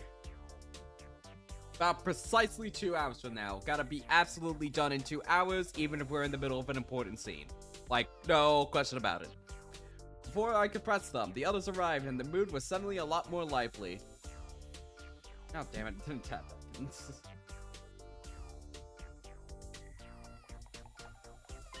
Oh, Takumi, Hiriko, you're here already? Huh? Seek, Sarai, and Nicole, too. I've been thinking about this for a while, but Sarai and Nicole are pretty cute, aren't they? Yeah, they look like a bunch of old fennel bulbs. I could just eat them up. Fennel bulbs are cute?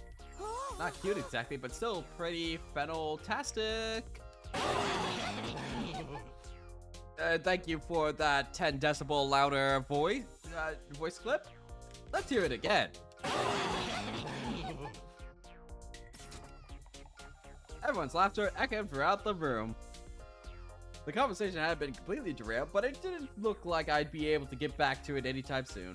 I stayed quiet, looking over to Hiriko. She was watching everything with a strangely sorrowful look on her face.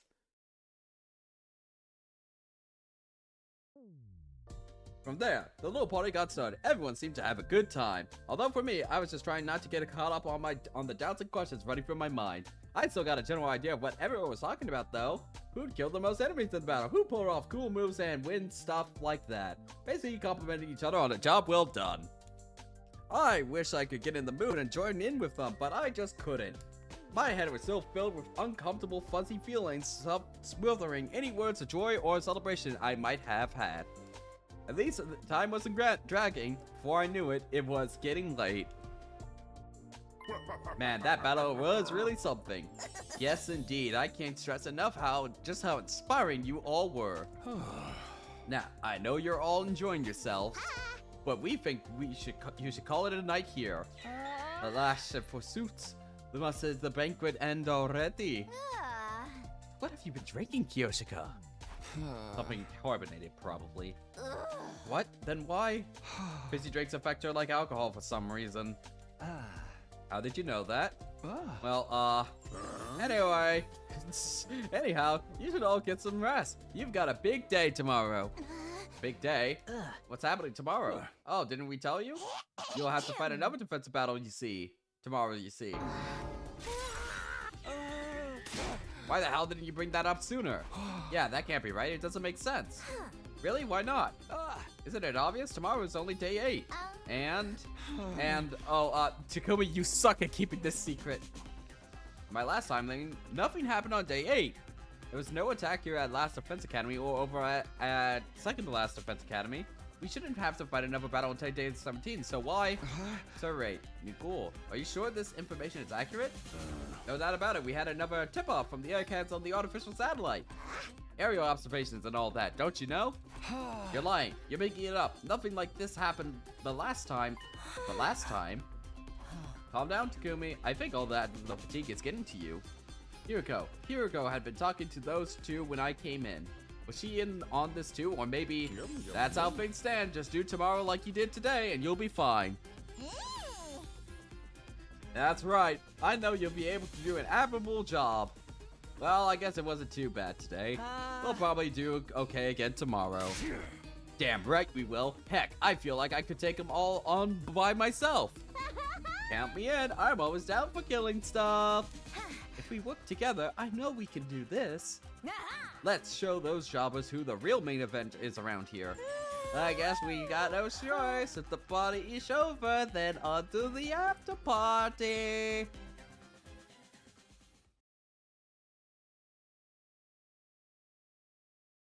I had barely closed the door to my room when he appeared. Flameo, what's up, bro? No after party after all? You were there while all that was going on? I could send this body pretty much anywhere inside the school. You could have shown yourself then. The others shouldn't be able to see you now. It's kind of like how they couldn't understand Mervum in the battle today. Yes, that's because of you coming back in time and your cryptoglobin resonating with theirs. And it turns out that affected the enemy as well. Mervum was stronger than the first time you fought him, wasn't he? His cryptoglobin has resonated and powered up too. And that one change has led to another change. Let me give you an example. Let's say Rocket A takes off at point S, travels 60 miles through space. Oh, the Wikipedia pal summit's back. Rocket A takes off at point S, travels 60 miles through space, and arrives at point P. After that, Rocket B also takes off from point S, but its angles of trajectory is 1 degree different. After traveling 60 miles, how far from point P do you think Rocket B would be? 60 miles?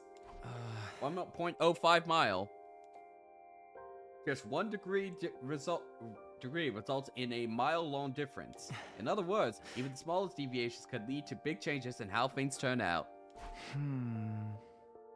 Like with the enemy attack coming tomorrow. Yes, for one, the commanders are stronger now, so they're able to mount to attack sooner than in your timeline. And that person in the hood appearing must be one of those changes. Hoodie, as you ended up calling them. I don't know who they are or why they're here either. But I don't think they're here to help us, I'm sure of that much. And their presence is proof that history has begun to change significantly.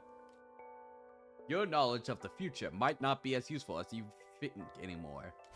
That's okay, I came here because I wanted to change history after all. Then why don't you tell the others about it? Do you want things to change or not? Well, how can I put this? It's like your example. I want to keep the difference in Rocket B's trajectory as close to 0 as possible. Hey Takumi, did you know about the freezing point of glycerin? It's never going to be exactly the same, and there's sure to be some unexpected changes along the way. But whenever I can, I want to stay in control and keep us on an even keel. Will you help me with that? Will you keep the time travel stuff a secret from the others? It's a moot point. I'll probably never talk to them anyway. Why not? I'm not like you. With your 100 days of worth experience, I don't really know any of them yet. Guess there's something in that. I know we can't rush things, but I would like you to get along with them. Oh, why is that? Because you're one of my goals here is to change your future as well. My future? The version of you in my last timeline told me. Next time, I want to befriend all of you. I want to argue with you and fight with you. And until the moment I die, I want to do everything I can to live. I said that, huh? Is that the right choice, though? Huh? If I befriend all of you, it will make things harder for you later. My happiness and yours can't exist at the same time. Come on, don't say that. Huh? I should be going. Even appearing like this uses up energy. Suri told me not to waste my strength on anything that isn't important. And are our conversations not important? That question finally got a smile out of him. They are to me. I wouldn't trade them for the world. Still, gently smiling, the ghost boy disappeared. Even after he's gone, his flames remained a little longer, fainting, shimmering in the dark before fading away.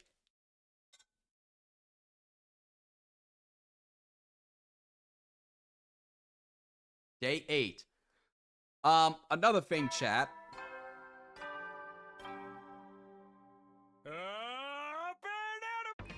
When we unlock the next story lock for the mystery route, we are immediately going to go back up there. I think I am really curious what's behind that story lock. Whenever we get to the point where we can unlock that, and I suspect it won't be for a while, I will immediately jump back up to there. Troops, time to rise and shine. Get ready, prepare, be ready to get. No freaking way. Give me one good reason we should agree to this. I keep telling you, we need every extra bit of firepower we can get. The argument began in the cafeteria that morning after breakfast. Suri and Nigel were nowhere to be seen. Apparently, they were shut up in the war room, nailing down the strategy for the battle today. Releasing Ito, though, isn't that going too far? Can we release Ito? Oh, can we? I suspect it was gonna happen, but I didn't think it was gonna be until, like, we took a few casualties and we're like, we have to press him into battle. You guys are new around here, so I don't think you realize just how much Mr. Atsuki despises humanity. You'd understand if you heard it from him himself. Actually, we spoke to him already. We all want went to talk to him in his cage earlier this morning. It was our first time meeting Sir Ito. Until now, we'd only heard about him. What can I say? We were curious about what kind of guy he really was, and he was really a nice guy. Yeah, so what happened? Well, he did say we look like hideous monsters. Seriously, there's no way to speak to a lady. Back in my federation, I was considered one of the more attractive wrestlers, and I still have all my own teeth and everything. He also spoke passionately of his disdain for the evil lurking in the hearts of mankind. And he said humanity deserved to be totally wiped out. How can you even think about working with someone like that? Because he also said he wanted to fight alongside us. Say what? It's true. I find you all absolutely repulsive. But that doesn't change the fact that you're the only friends I've got. We are absolutely releasing him. I want all of us to survive more than I want to destroy humanity.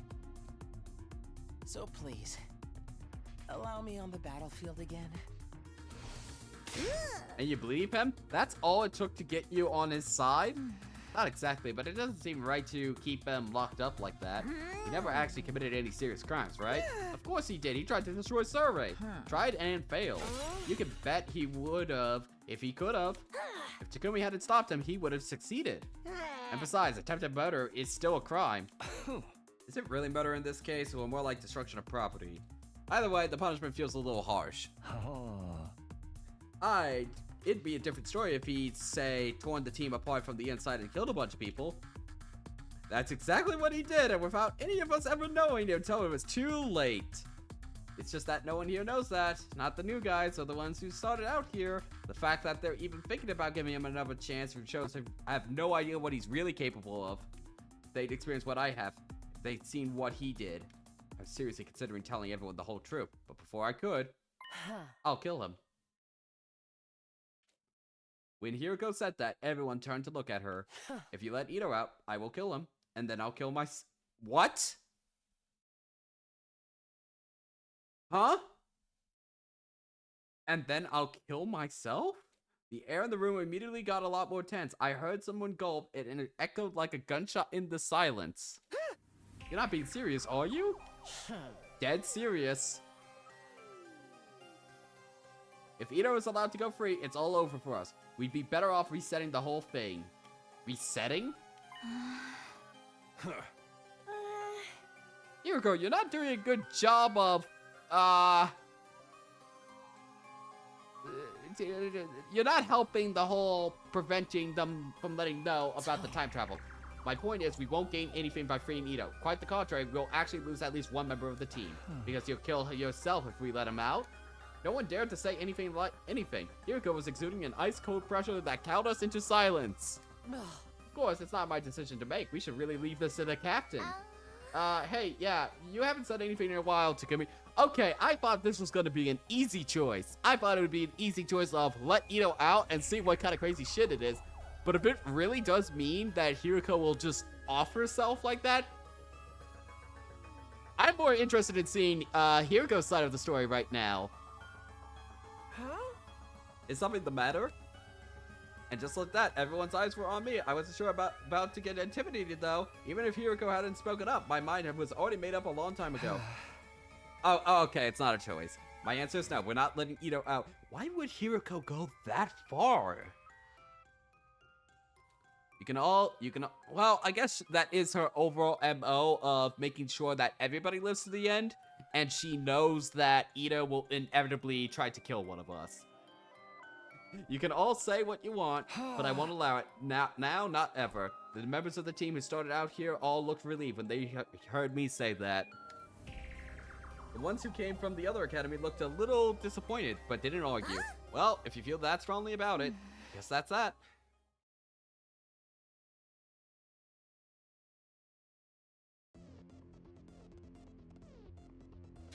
I'm so bored.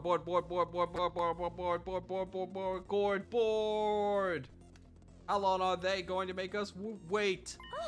Did you say gourd at one point? It will be night soon. Jeez, aren't they ever gonna get here? For real. I'm starting to get sleepy. Don't be so harsh, guys. I'm sure the enemy has a good reason for taking so long.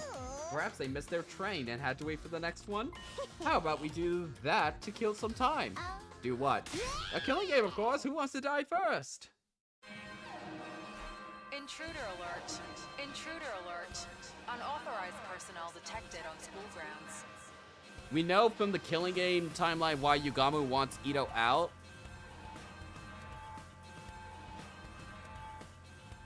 Am I just blanking on that? What are you talking about, like the Ito inside of us?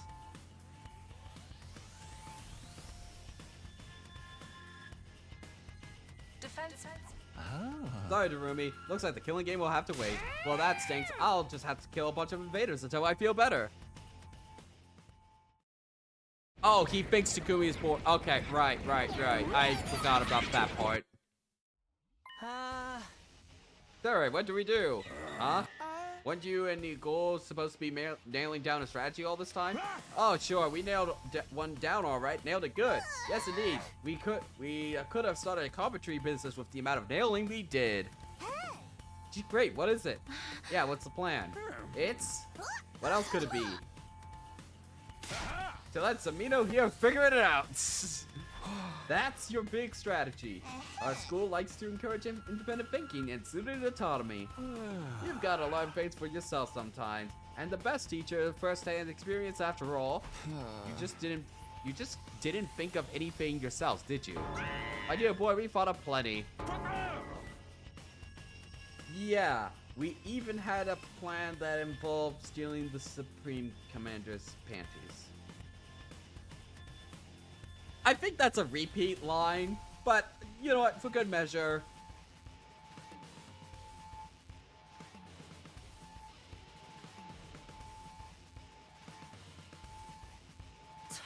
You three, this is no time to stand around running your mouths. He's quite right. Get it together, Samino. They sighed. There was no use arguing with them now. Is everybody ready?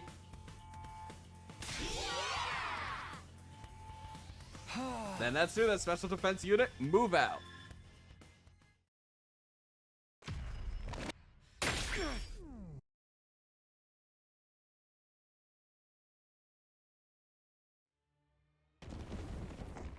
Oh, it's Snake Guy. I forgot about him.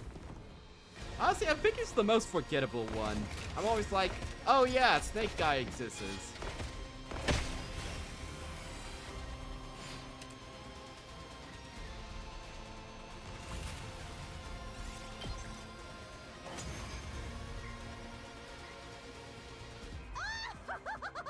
I could do this all day! This is easier than taking a splash in an inflatable bounce house! Don't let your guard down yet. Look over there. Yep, gonna merge. Oh, hey, Veshnas. They're back again. Ignore them. We got invaders to kill. Focus on the commander. On Pakron. We can deal with the other one later. 2 arms! 2 arms! That you have.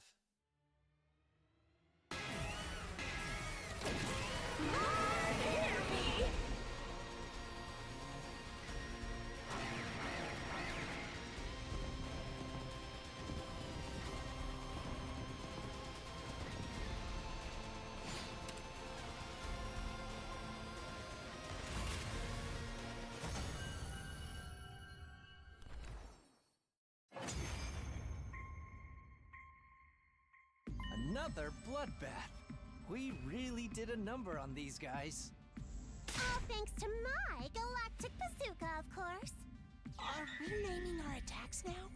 More importantly, what do we do about them? Eva pointed to where the figure we dubbed Hoodie stood. They began walking towards us with slow deliberation. Then they pulled back the hold, revealing... That's the Supreme Commander! What? Sirei told us earlier.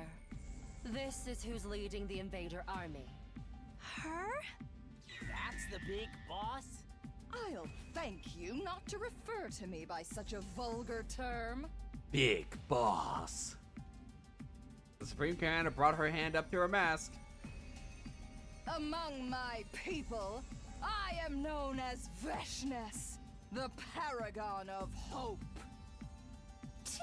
Well, I still say I'm cuter. No one said anything about her being cute. So you can understand us now, too? Vestas narrowed her eyes in response to my question. Was that your attempt at a bluff? Or do you really not know? The hell are you talking about? She was silent for a moment. It seemed like she was thinking about something. Finally, she spoke again. I see. Some days ago, my warriors and I experienced a sudden surge of power. That was also when we became able to understand your language. I came here to find out what caused it, but it seems you don't know either. Everyone cast troubled glances at each other. Only Hiroko reacted differently. Can't wait for Hiroko to die to Vestas in this scene. It was subtle, but for a moment it looked like her mouth twisted into a satisfied smile. All this is going over my head. We gonna kill this girl or what? That's right. If we can defeat their leader, it will end the war here and now. Don't bother. If you fought me now, I'd only massacre you in one fell swoop. And where's the fun in that? I'd rather take my time and make it really hurt. I'll pick you off one at a time to make it clear just how powerless you are, and inflict true despair on the rest of you. She pointed upwards as she said this, right at the artificial satellite. Now, if you'll excuse me, I need to take back Pakron's remains. Pakron? That's the commander we just defeated, isn't it? In the last battle, one of you absorbed Mervrum's cryptoglobin. You saw that? Yes. I wanted to see your vile, barbaric nature in action. But I won't let the same thing happen today. Huh? Are you gonna absorb or spare? Okay, absorb. Vestas moved before we had a chance to react. In a flash, she leapt over to where Pakron's corpse lay, gathered it in her arms, and was gone. Oh, spare. Okay. Wow. Pretty mortifying how easy that was for her. Damn it! How enraging! If you had to get a rager, do it in your own time. Well, even if she got away, it's not all bad. Yeah, we still won the battle. We can be happy about that, can't we? I guess you're right. All right then, here we go. Special Defense Special Unit. Defense Unit! Best in the world! Indestructible and undefeated! Thank you, Gabe. Never lose! Never yield! Special Defense Unit! Fight on! We made it through our second defensive battle, or our third if you counted the one on the first day. And so far, none of us had died. Just hope we could keep this up. As far as we know, nobody's been brainwashed. We just bought into the propaganda. But I didn't want to bring the others down thinking that, after everything we've been through the last couple of days, they deserve their victory.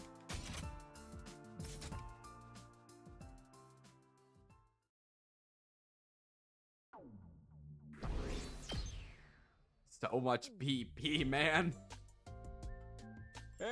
Nice work, everybody. Another spectacular victory. Keep this up and you'll have the war won in no time. And the victory party? That's what last night was for. We can't have you cutting loose every time. This is a military academy, not a rowdy college dorm. Alas, I was looking forward to more revelry. When's the next attack due anyway? Oh, I believe day 15?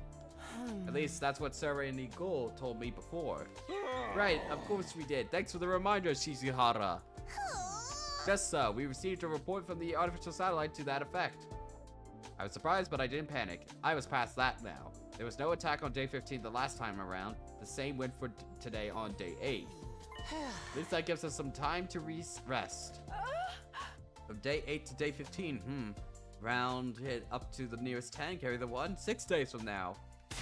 It's 7. 15 minus 8. What's so hard about that?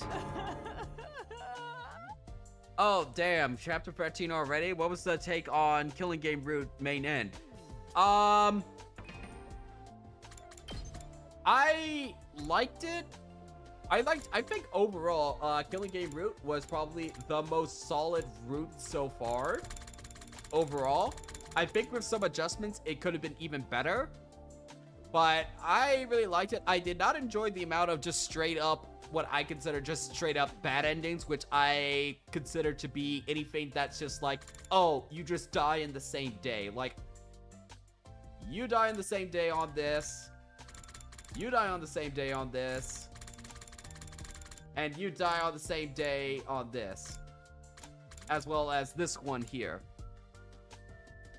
I did not enjoy that. I much prefer it when, even if it's an insane ending, like up here, where it's literally the difference between biting Karara's neck or something.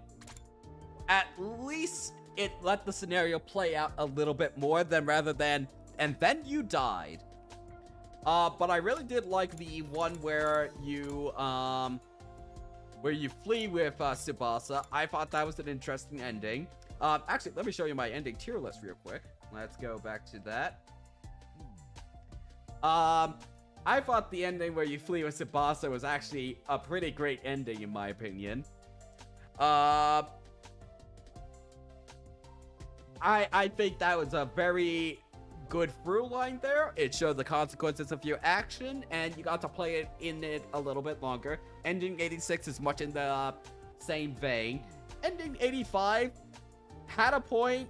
I didn't enjoy it as much as the other ones because it felt like, oh, and then you lose, but at least you got to play around with it. What other ones did I unlock? Ending 89 was definitely should have been 93 endings tier.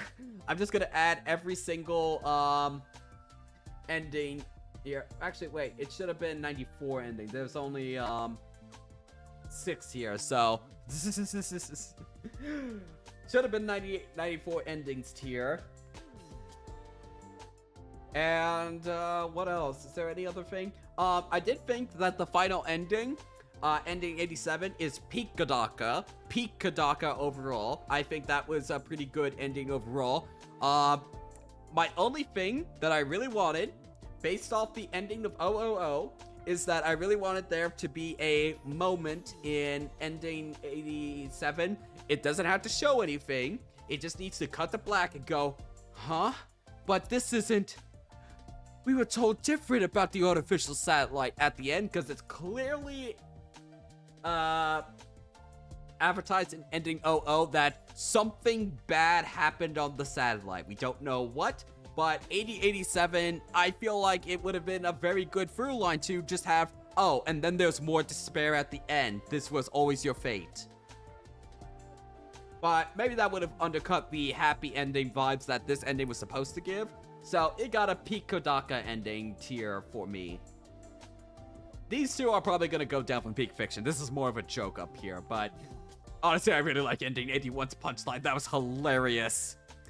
Anyway, let's get back to it. I have a very hard time limit for today, and I want to get to at least when Hiriko inevitably dies before telling us everything.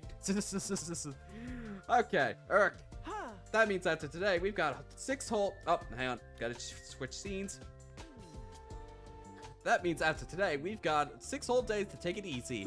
You guys want to tightrope or walk across steel girders and take bets on who falls first while we wait? Sorry to break it to you, but we won't have time for any of that. We'll need all of you to start training in preparation for the next battle. Oh, for the love of murder. Guess we should have seen that coming.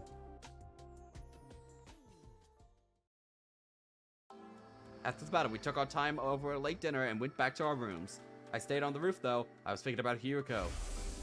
Starting tomorrow, I'm going to have a lot to do. Just do as you're told. Follow my instructions, and don't ask questions. Provided the work gets done, I'll answer all your questions. On the evening of day 9. Tomorrow. This time for sure. That was on day 5, and the past 3 days, I've done everything she asked me. There really was a lot to do. We've been busy. I hadn't even had time to think about all the things I wanted to ask her, but all that was about to change. Tomorrow's day 9, the day I'd get my answers. This time for sure. I'm holding you to this time, Hiriko. I won't back down until you've told me everything. I was conscious of the weird, restless feeling in my chest. Was it anticipation, or was it something more like fear? At that point, I couldn't still say for sure. Or is Gi Data gonna take over and have us murder Hiriko? Because why not?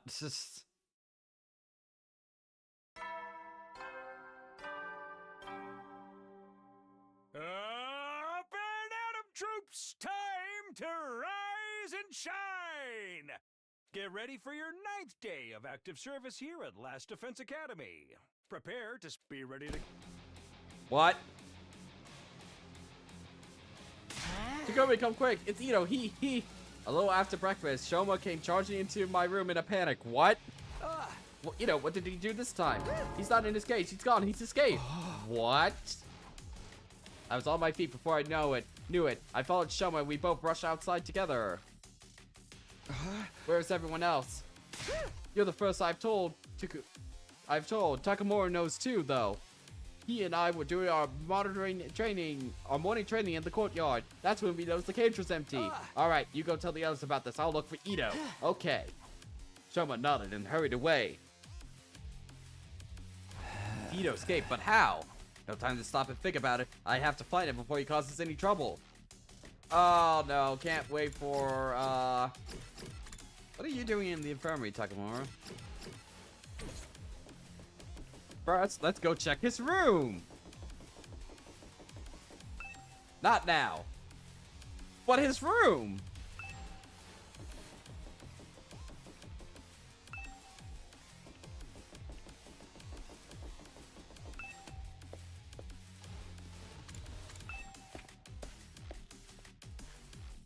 No sign of him here. Oh, great. It's another hide and seek section.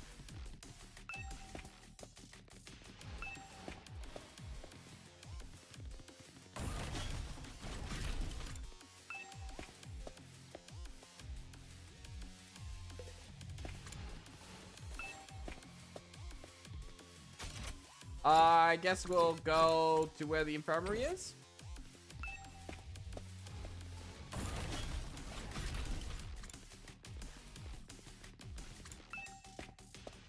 Finally, I stepped into a room, and there he was. I found Ito, but that didn't mean I could relax. Don't make me ask again, bastard. Just what the hell are you doing in here? You've asked me that plenty of times already, and I keep telling you I got curious about something.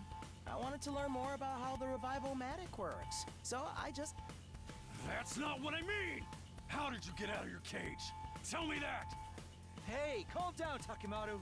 How am I supposed to be calm at a time like this? Ain't you the one who said it'd all be over if this guy got out? I did, but... Now fess up! How did you escape? Takamura shook Ito violently, but he didn't look the least bit concerned. I had some help from a friend. Let's just call them K. Oh, fantastic, K. They unlocked my cage for me. What? Well, who was it?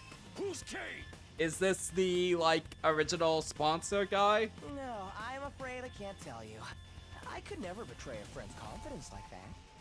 Then I'll just have to force it out of you. Takemaru, no! Takamura already had his fist raised high. I tried to grab his arm and pull him away from Ito. It didn't exactly work out.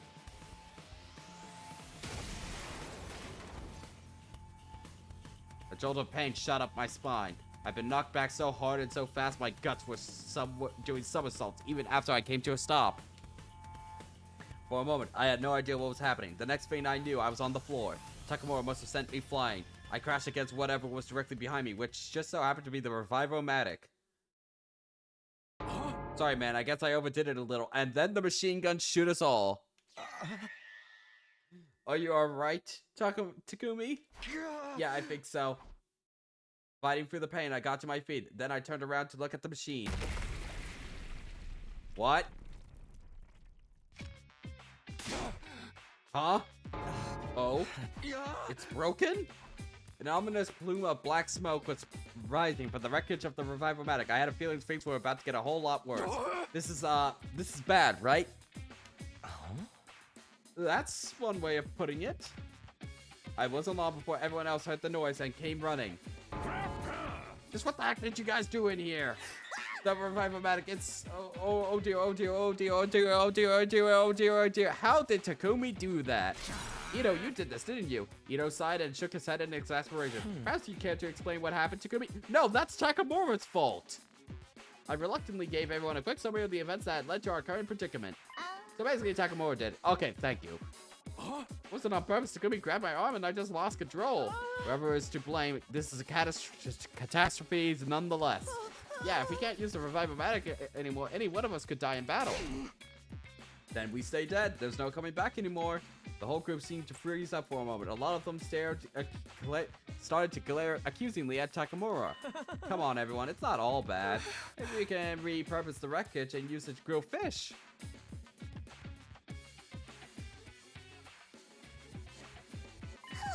I'd better inspect the damage to see if I can repair it. Before you start, it's back to the cage for you, Atsuki. I don't remember saying anything saying you could wander around as you please. You guys take him back to the courtyard. Nicole and I will get things started here.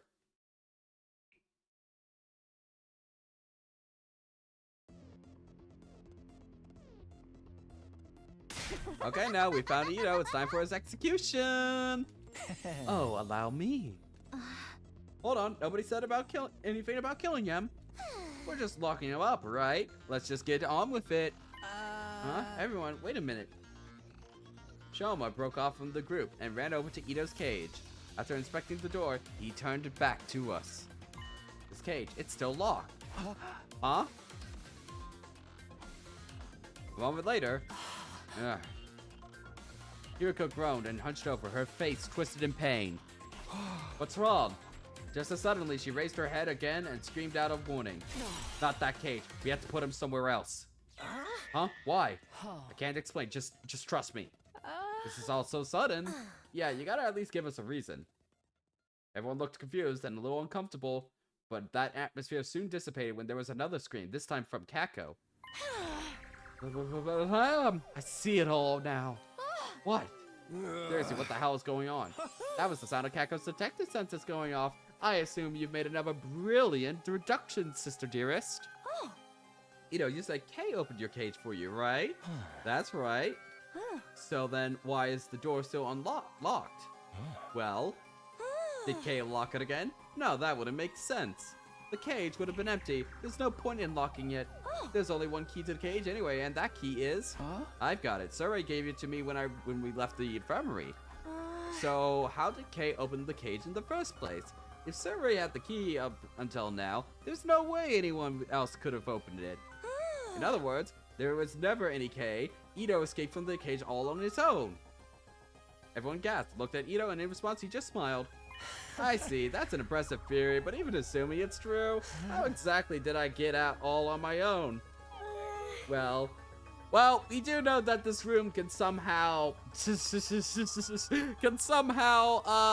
just like, you know, flood and then lift through a complicated balloon system or whatever, and you can get out because it's not nailed down to the floor for some reason. You must have. I don't have a clue. What a pity. Shall I tell you the answer then? Your first guess was actually the right one. After I left the cage, Kay locked it up again. I'm calling BS. That does sound pretty illogical. Perhaps, but consider the alternative. What's so logical about the idea of me breaking out on my own without even damaging the cage? Okay, then tell us who Kay is. I've already told you. I can't. How about we torture it out of him? That sounds fun. There's no point in doing that. If my dear sister's theory is correct, there is no K, so obviously he can't tell us who they are. Oh, right. The potty pooper. Either way, we should just assume Kako is right. In that case, we'll have to find someone else to lock Ito up. He can just break out of these cages on his own. Anything could happen. Where are we gonna put him then? Oh, I have an idea. Boss up, what is your idea? So excited to see what BS it is. How about in here? There's a lock on the door and no windows, so he won't be able to escape. Oh, yeah, okay. Unless, of course, these are like the secret way of how we revive ourselves or something. I don't know. And it's a room we never use ourselves. This suits me fine. It's bigger than my last place, and there's even a bed. I just hope the rent isn't too steep. Yeah, laugh it up. So we decided to hold Ito in the room with no name. Got these weird capsule-like machines. I guess we'll call it the capsule room for now. Leaving our prisoner inside, the rest of us stepped out of the capsule room. I got the key from Survey when he told him our plan. I made sure the door was locked up tight. Once I was satisfied there was no way Ito could get it open, we all left. There was no point hanging around there anymore. Okay, Hiroko, you're surely going to tell us what's up. I had a lot on my mind. Ito, the broken revival-matic, this mysterious K-person, and whether or not they really existed. And day 100 was still a long ways off. I'd have to strengthen my bonds with the others if we were going to become a real team before then. Hiroko said she'd tell me everything today. Tonight, actually. That means I still have time to kill. Maybe I'll go hang out with someone for a while. Free time! Okay, quickly, I'm going to check what abilities are available. Oh, can we visit Ito? Oh, Ito, buddy. What's up? Hey, Takumi, looking ugly as always, I see. Oh, you.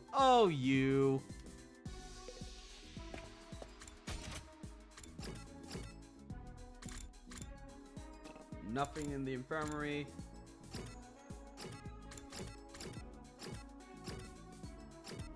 Where's the Zomian gang?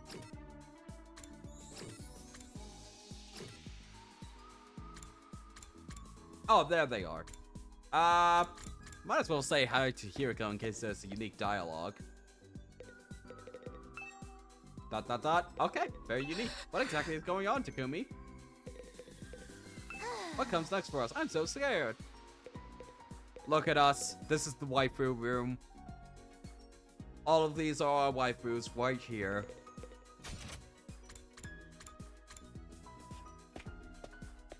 Okay, time to just upgrade everything we can. Maxed. Still need to up it. We should really up a Jumanji Smash.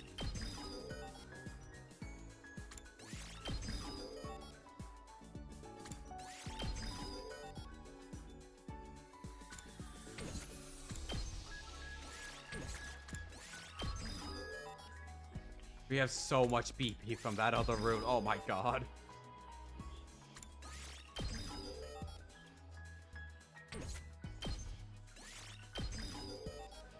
We'll just upgrade everyone we can.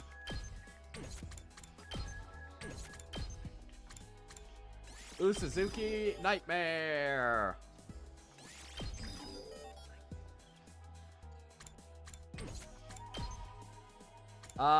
Bolstering Bullet. That sounds good to me.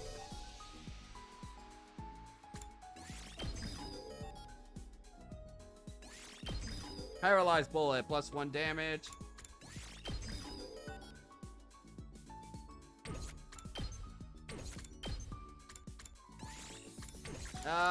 Let's do Hellfire.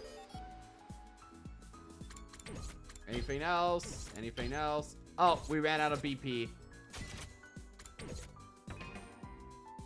Let's just make Hiroko a lot of wine. Give her all the booze in preparation for tonight.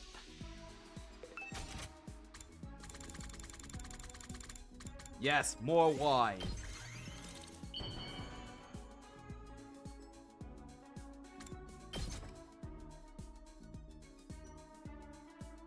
For me? I see. Thank you. This makes me happy. Bond up, let's go. Rank 4. I want to become a doctor in the future. A surgeon. Really? I'm confident I won't make any mistakes. The way I see it, that's the only profession where I can fully utilize my excellence. I'm not interested in making money or saving people, but succeeding in procedures considered to be impossible sounds appealing. I also intend to obtain a veterinary license so I can work on animals as well. Being shackled to any one hospital would be dreary. Come find me if you ever get afflicted with an incurable disease. I'll test my skills on you. Wow, that's gonna be 2 doctors we're gonna have out of the gate once we get out here. That will be like, yeah, I'll patch you up for free. We got Yugamo and Hiroko in both corners. That would bring me very great pleasure indeed.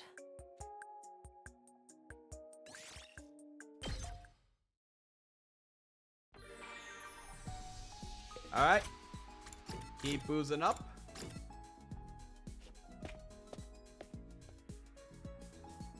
Honestly, any route in which we all make it to the escape pod is just a polycule route, except for the zombie one.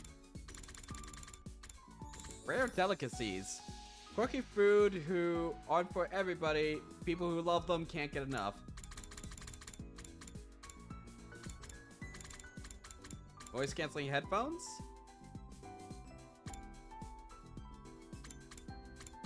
Limousine.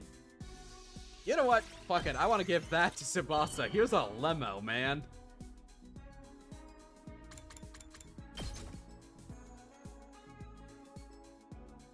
This is nice. I can really have it? Thanks, Takumi. Oh, only up by 4? Aww. Before I knew it, the sun was sinking beneath the western horizon. Okay, BRB for 1 second. I feel like this is going to be a lot of talking if we actually get to talk to Hiroko. We'll be right back.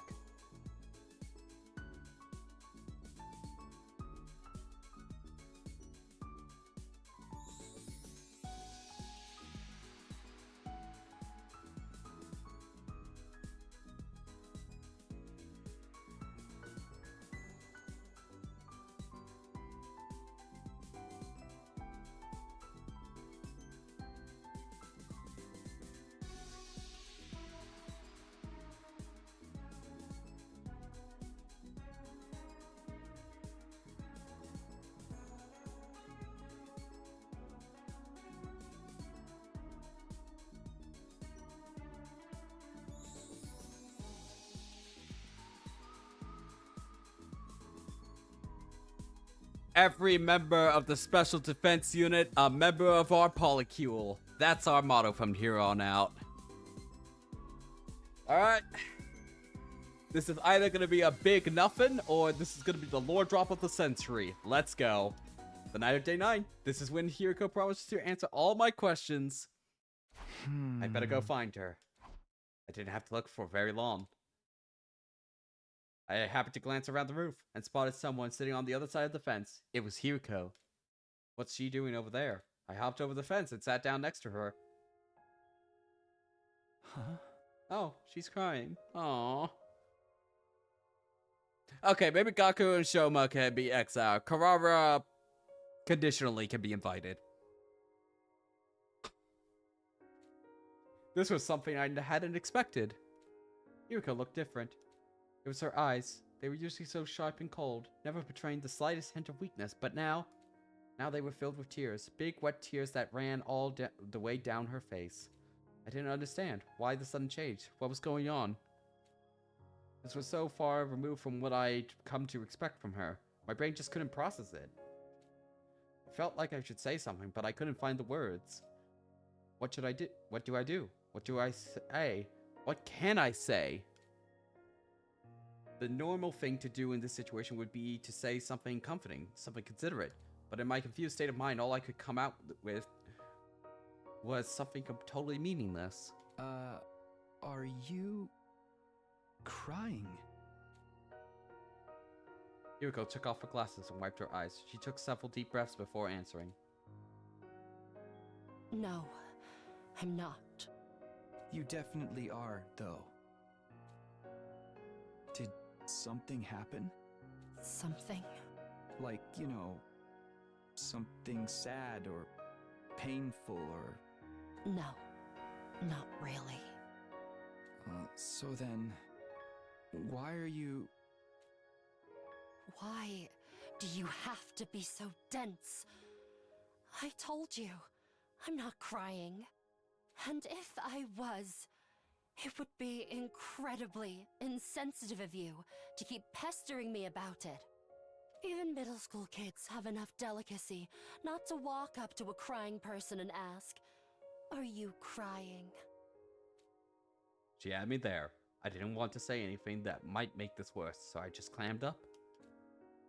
Did you hear about the Revivomatic? No. It was damaged pretty badly. Sire and Nigo have made some repairs, so we should be alright.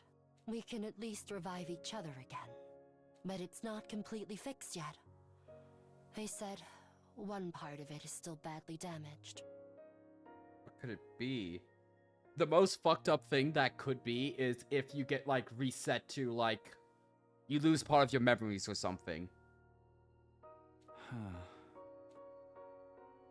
Yuriko's eyes were still fixed on the scenery that stretched out in front of us. She didn't look away when she spoke again. The way they light up the night like this,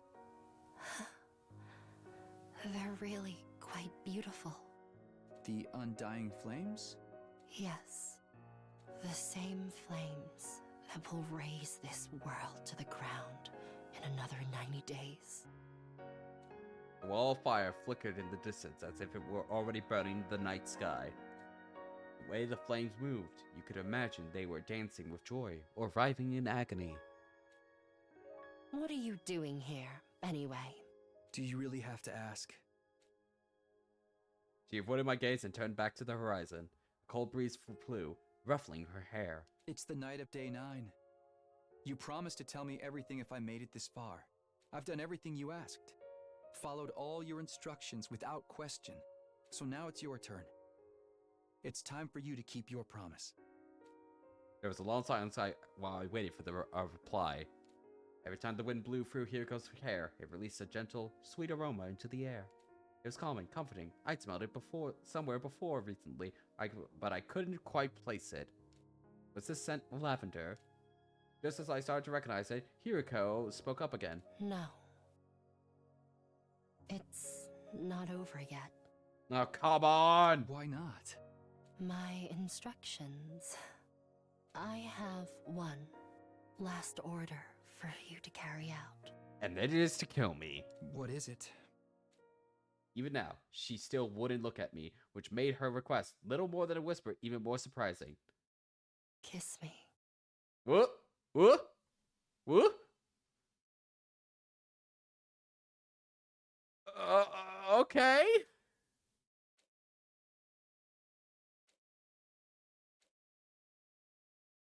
Huh? Now for the first time that evening, I found myself at a complete loss for words. Was she serious? Was it a joke? I really couldn't tell. No, it had to be a joke. There's no way Hiriko would...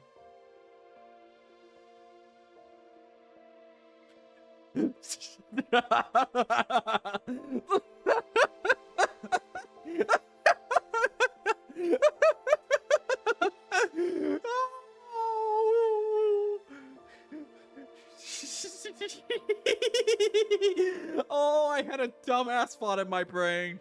A very dumbass spot in my brain. Oh, no, that's too dumb. It can't be that. There's no way it can be that. Well, maybe it was a trick. Maybe this was her plan all along. Giving me an impossible order like this, she could weasel out of our deal right at the end. No, it's that Hiriko is Karura. This is just a different version of her.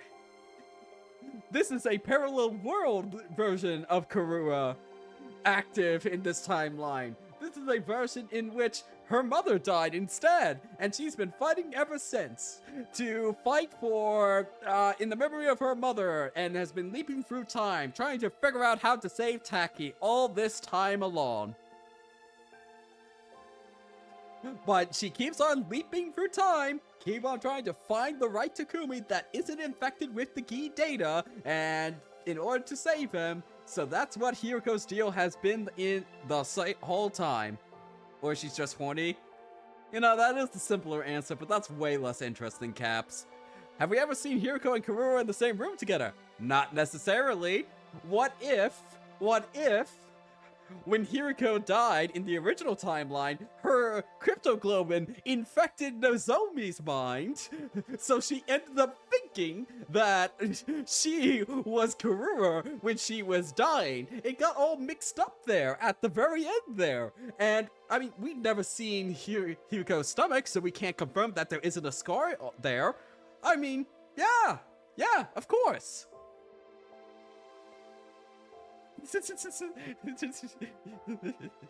Nozomi never said she was Karura. She just said Yuritaki from back then. Oh, there was a second hidden childhood friend.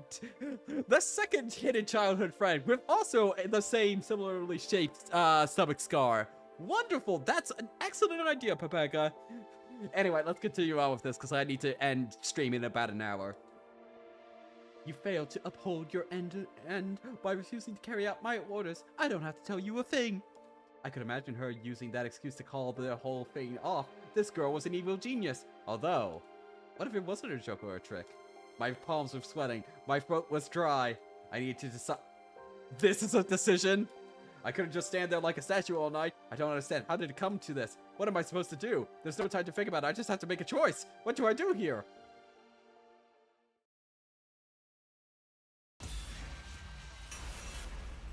I am so ready, chat. I am gonna be smashing that yes button.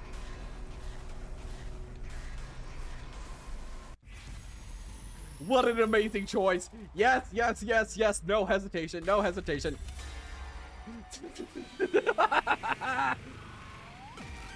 No hesitation whatsoever. For so many reasons. For so many reasons. Look, we get some. We could potentially get a plot. And if nothing else, maybe we fuck it up and push her off the ledge. And with the revival magic off, she dies. And that will be so hilarious. I'm so sorry for your choice. What do you mean, Cap? Nothing can go wrong as a result of this.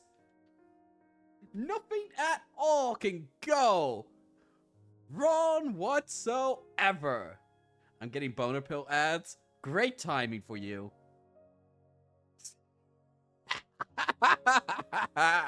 Anyway, shameful is the man who spurns a woman's initiative. Well, not exactly. I was just trying to mess with Hiriko. Are you sure about that? I would bring my face ever so slightly near her, making her believe I was serious. And she panicked. I tell her it was all just a joke. That was the plan anyway. Brilliant plan. But this is why you should stick with what you know. Because before I could even lean in closer to Hiriko, it was like she sensed something was up. You idiot! What's the matter with you? Baka? Hey! Did he fall? Who's the real idiot here? Takumi? Hiriko shoved me by the shoulder, and I plummeted headfirst off the edge of the room.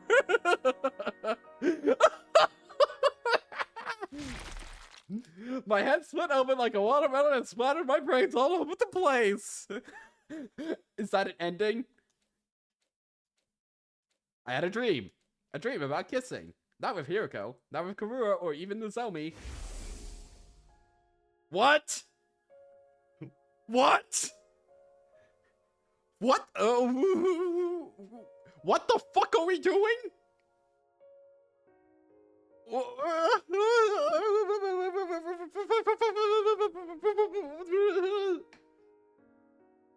When did we get here?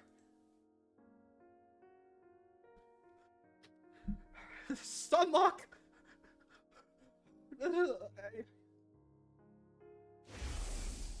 What? What? What the fuck is happening now? 32?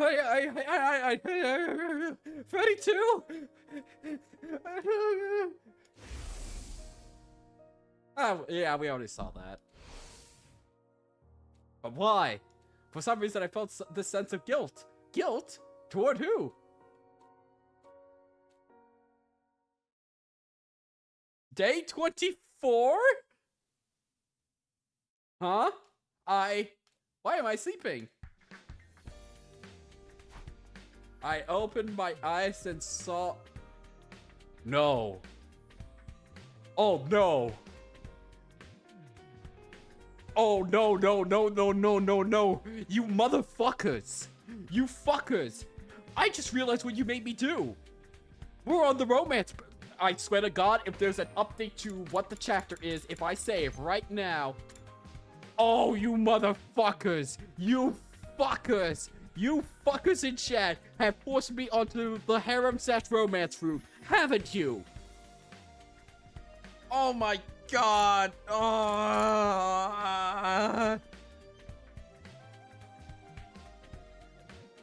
Oh, you fucks in chat.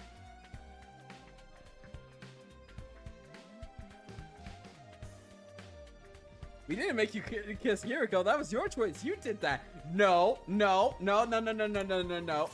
Let's explain. Let's explain my thought process here. Let's explain my precise thought process as to... So I guess this just goes straight for a while? Huh. Okay, anyway, let's explain my precise thought process with this. You fuckers told me to go not reveal my secret, promising me that there would be interesting plot if we go along this way. And you knew that with the promise of plot locked behind Kiss Hiriko, that we would get some plot finally. And I thought that was the way we were going to progress it. But no, we're now on the romance route, aren't we? Aren't we? And there was interesting plot. And I learned jack shit. I only have a million more questions because this game will refuse to give me any answers. Oh no. Seeing you be so excited because Hiriko was like watching a child walking into a busy highway to get a red balloon. I mean, you might learn stuff about the girls. I don't care about that, man. So, oh shit, I guess there's not a Kaku. I guess there isn't a Kaku route because Emo would just kill us. Is there no Mocha route? And there's no Jerumi route. What the hell? And no Ito route. What the hell, game? Oh, you fucks. Okay. Well, I'm braced for impact. I opened my eyes and saw a familiar ceiling. The ceiling of my room inside the last defense academy. But why was I sleeping? All I remember is that I made up my mind to live out all 100 days here again. I remember stopping Ito from killing Sarai. I remember deciding not to tell everyone about the time travel. And after that, it all gets blurry. How did I get back into my room? Oh, Takumi, you're finally awake. Oko, couldn't you at least ring the doorbell? Wait, what are you doing here? I'm here to eat you. Just jokes. That's a different route. We're taking shifts looking after you. Today just happened to be my turn.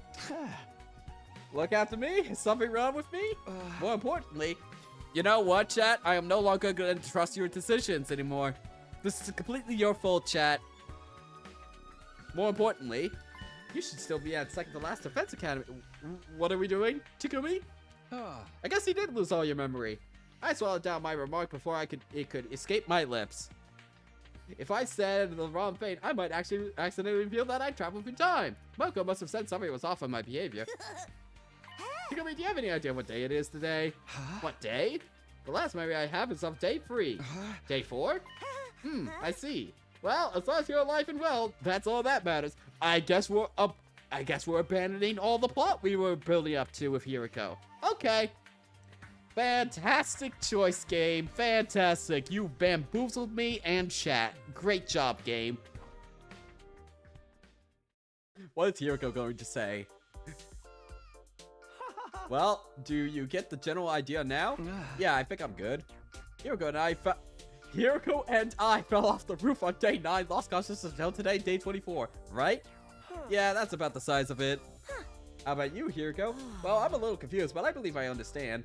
After waking up, Moko brought me to the cafeteria where everyone was gathered. They explained everything that happened to me and Hiriko. Let's see if I have this right.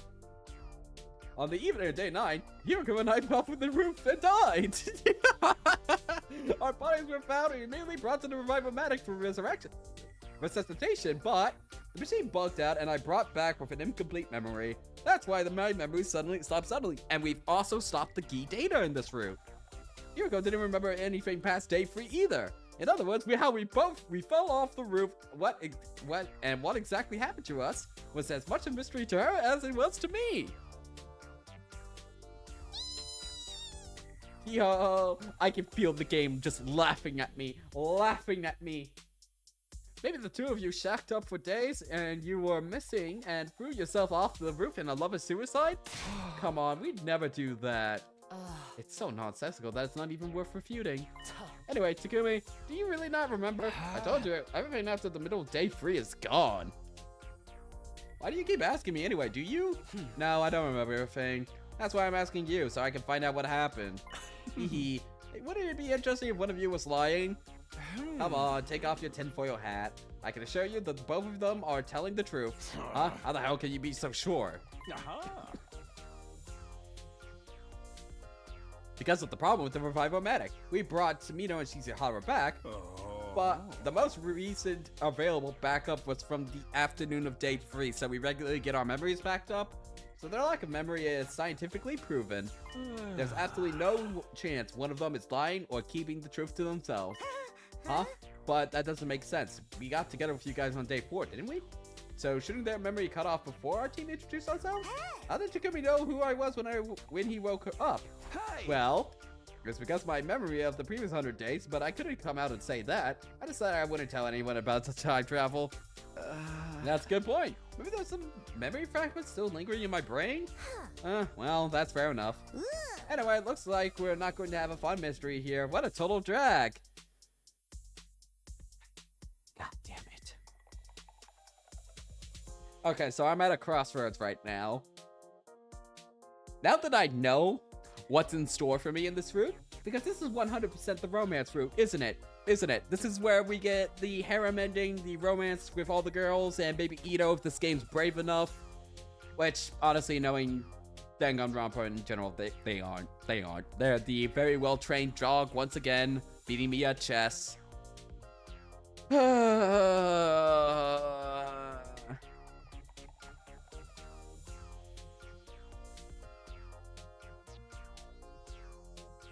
You know what? We've had enough serious plot on the killing game route. Why not we just fuck around for the next, I don't know, 5 streams over this bullshit? Yeah, we'll just do that. Anyway, looks like we're not going to have any fun mystery here. What a total drag. Well, I know you're still totally confused, so I guess we should finish explaining everything. Our friends filled us in on the events of the afternoon of day 3 to our deaths on day 9.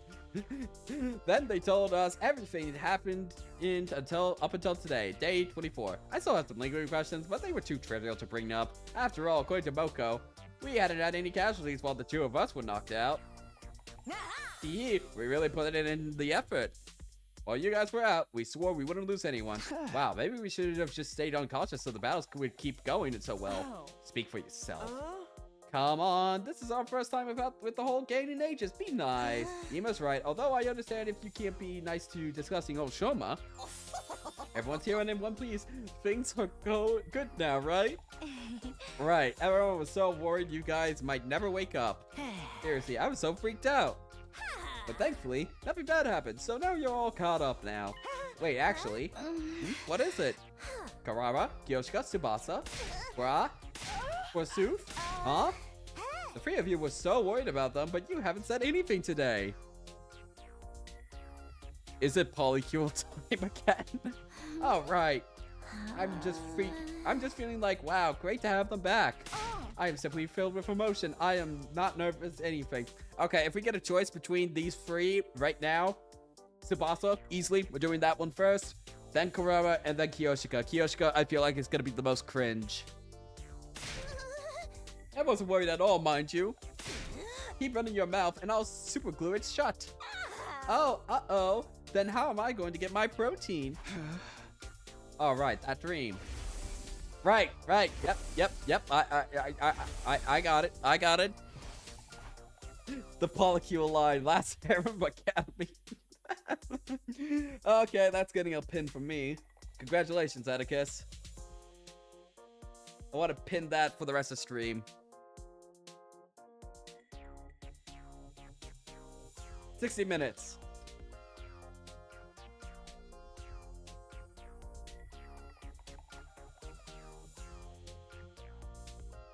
And I do have to be done in the next 50 minutes. Well, at least nothing matters in this route. It involved the 3 girls Moko just called out for being especially concerned about us. That's probably just a coincidence, right? Day 25.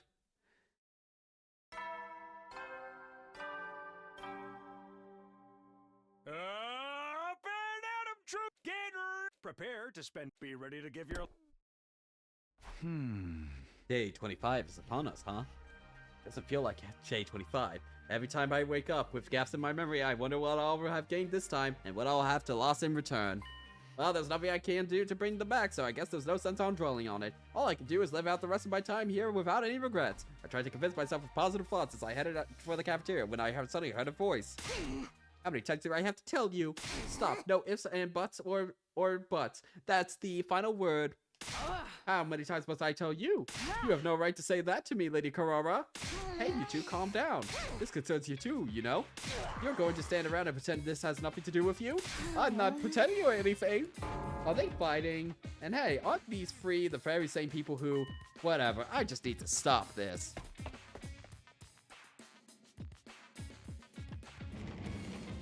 Hey, what's going on here?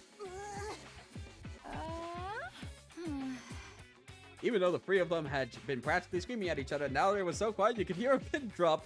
Okay, what? Time to just watch everybody's IQ drop by even lower than when we had the QB liquid incident. Are you fighting over something? I don't know how to put it. Why did you of all people have to show up now? Me of all people? Is there some sort of problem with me? Well, not exactly with you, but because of you. Because of me? Why are the 3 of you fighting because of me? Because we had dreams. Oh. I swear to God, if there is a choice right now between the 3 of them, and there's actually a 4th option says, I pick all I love you and all you guys. Dreams where we kissed you, Sir Takumi. It made me believe you and I were bound by a red string of fate. Hold it, you're not the only one. Wait, what? Wait a second, what's going on here? Was this connected to the dreams I had about the 3 of them? I can't bring myself to say it. Tsubasa, you tell them.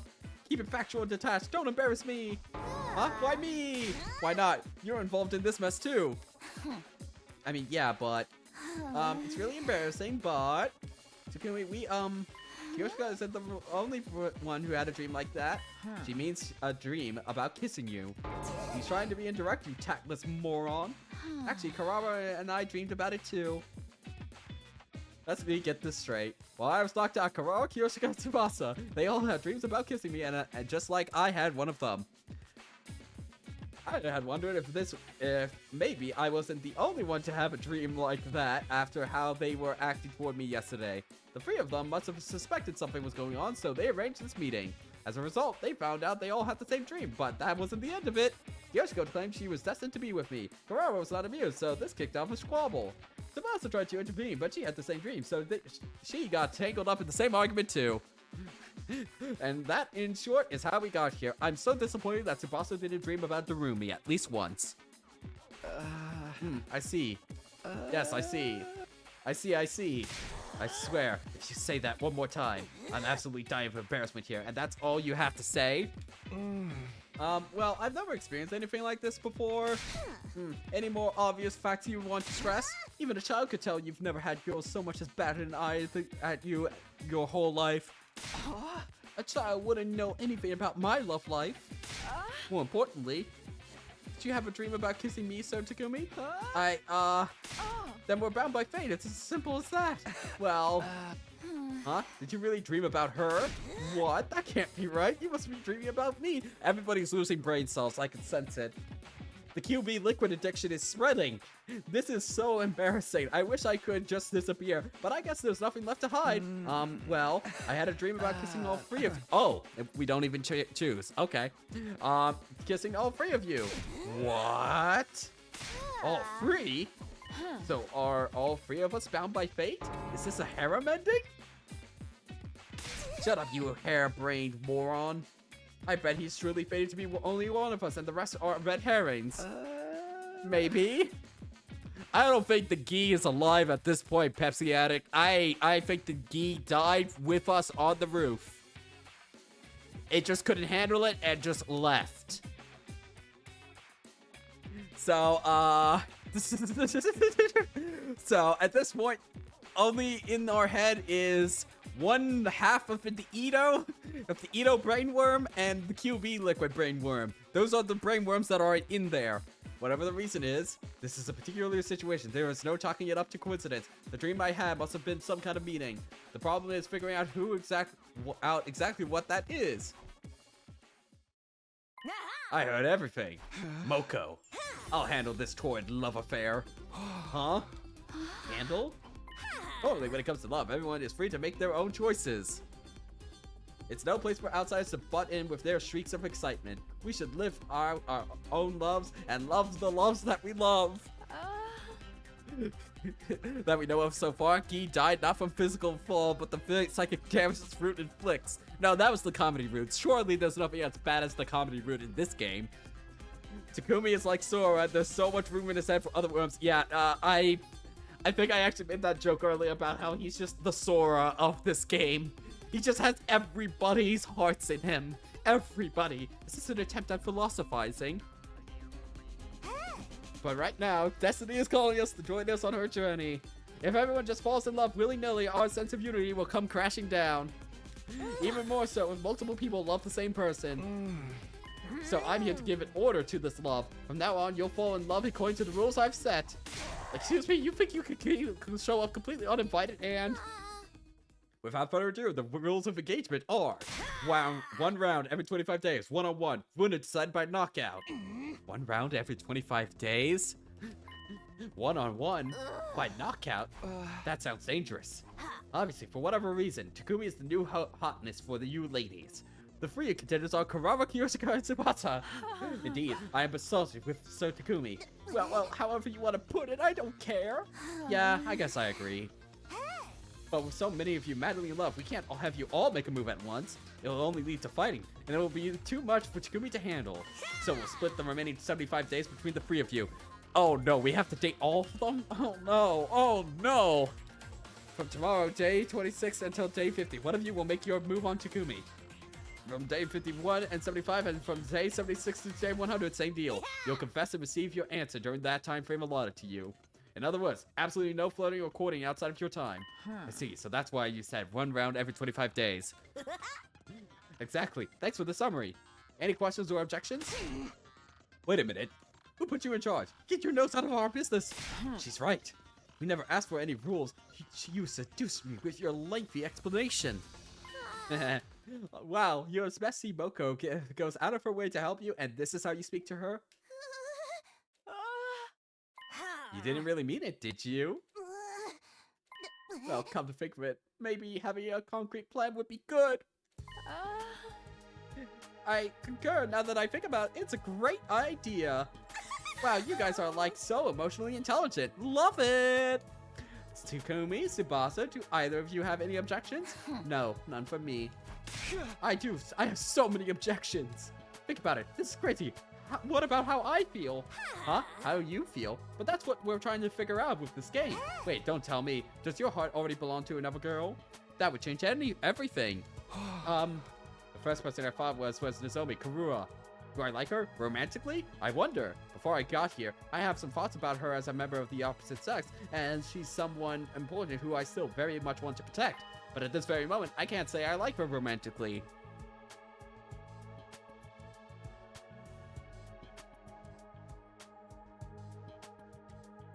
You know, this would have been really good to have at the start of the Killing Game route, unironically, to fix some of my issues there.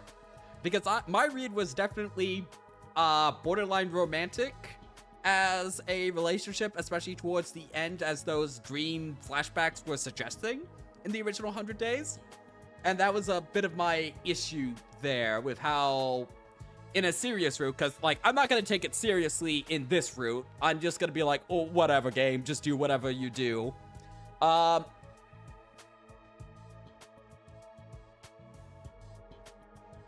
did this route before the Killing Game route. Oh, you poor sod. You poor sod.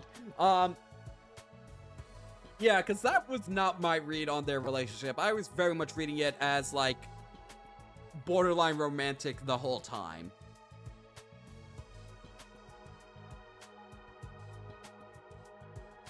But at this very moment, I can't say I like her romantically. To me, she's my purpose, the reason who I am. No, not really. I don't really have any objections then.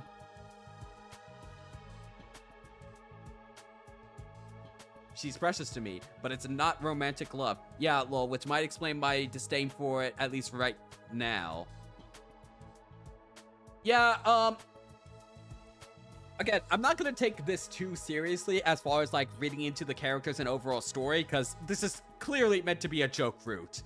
Like, for fuck's sake, he fell off the roof and just so happened to lose all of his memories of the previous 18 days, and, you know, just erased all, like, plot progression, you know. And, yeah. She's precious to me, but it's not romantic love. I swear.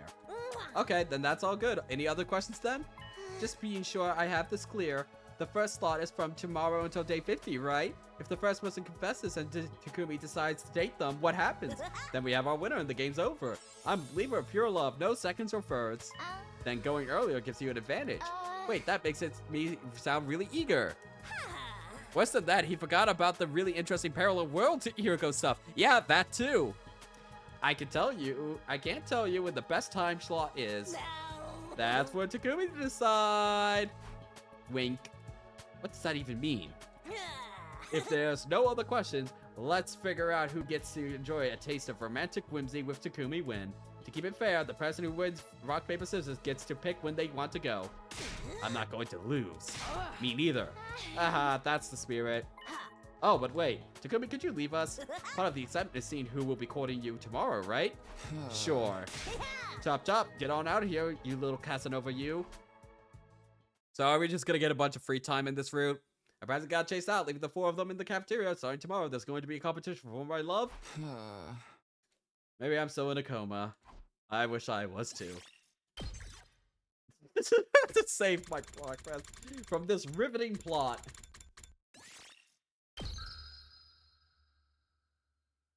Oh, we also saved on day 26 on this day. Okay, we'll get through this day, and then in fact, I'm gonna call stream there because I'm gonna have to end here soon anyway. And then we'll raid Joe and say that this game got even more stupid and interesting. Rise and shine! The biggest bamboozle in the universe. Get ready for your 26th day. Prepare. Be ready to get.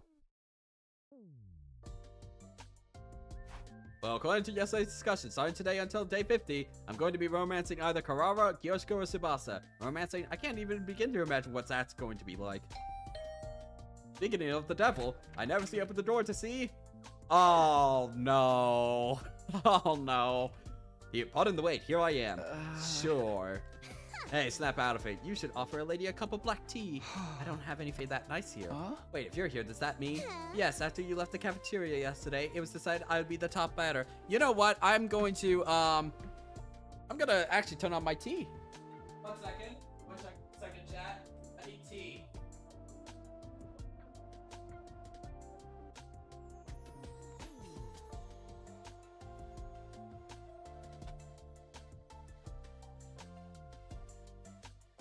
Okay, tea is now boiling. Pepeka is so upset. I was really hoping to, actually, he's about to start Umineko? Okay, we might as well just raid. I don't want to see this dialogue. Maybe I'll resume later today after I'm done with my appointments, because I am of the mind to just get this through as quickly as possible. So maybe I'll return later today. But, yeah, let's raid Joe so that we can all report the bullshit that's going on. Okay, /raid, Anderson, JPH. We'll raid him, and we're gonna say something along the lines of, you must play this game. It is amazing, or something. I don't know, say whatever. I will give my rant to him there. Anyway, Gonna end stream there. Have a good time.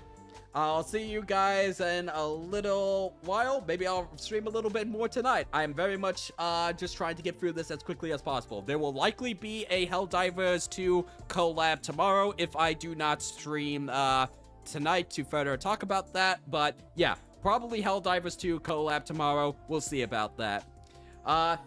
See ya. Enjoy Umideko.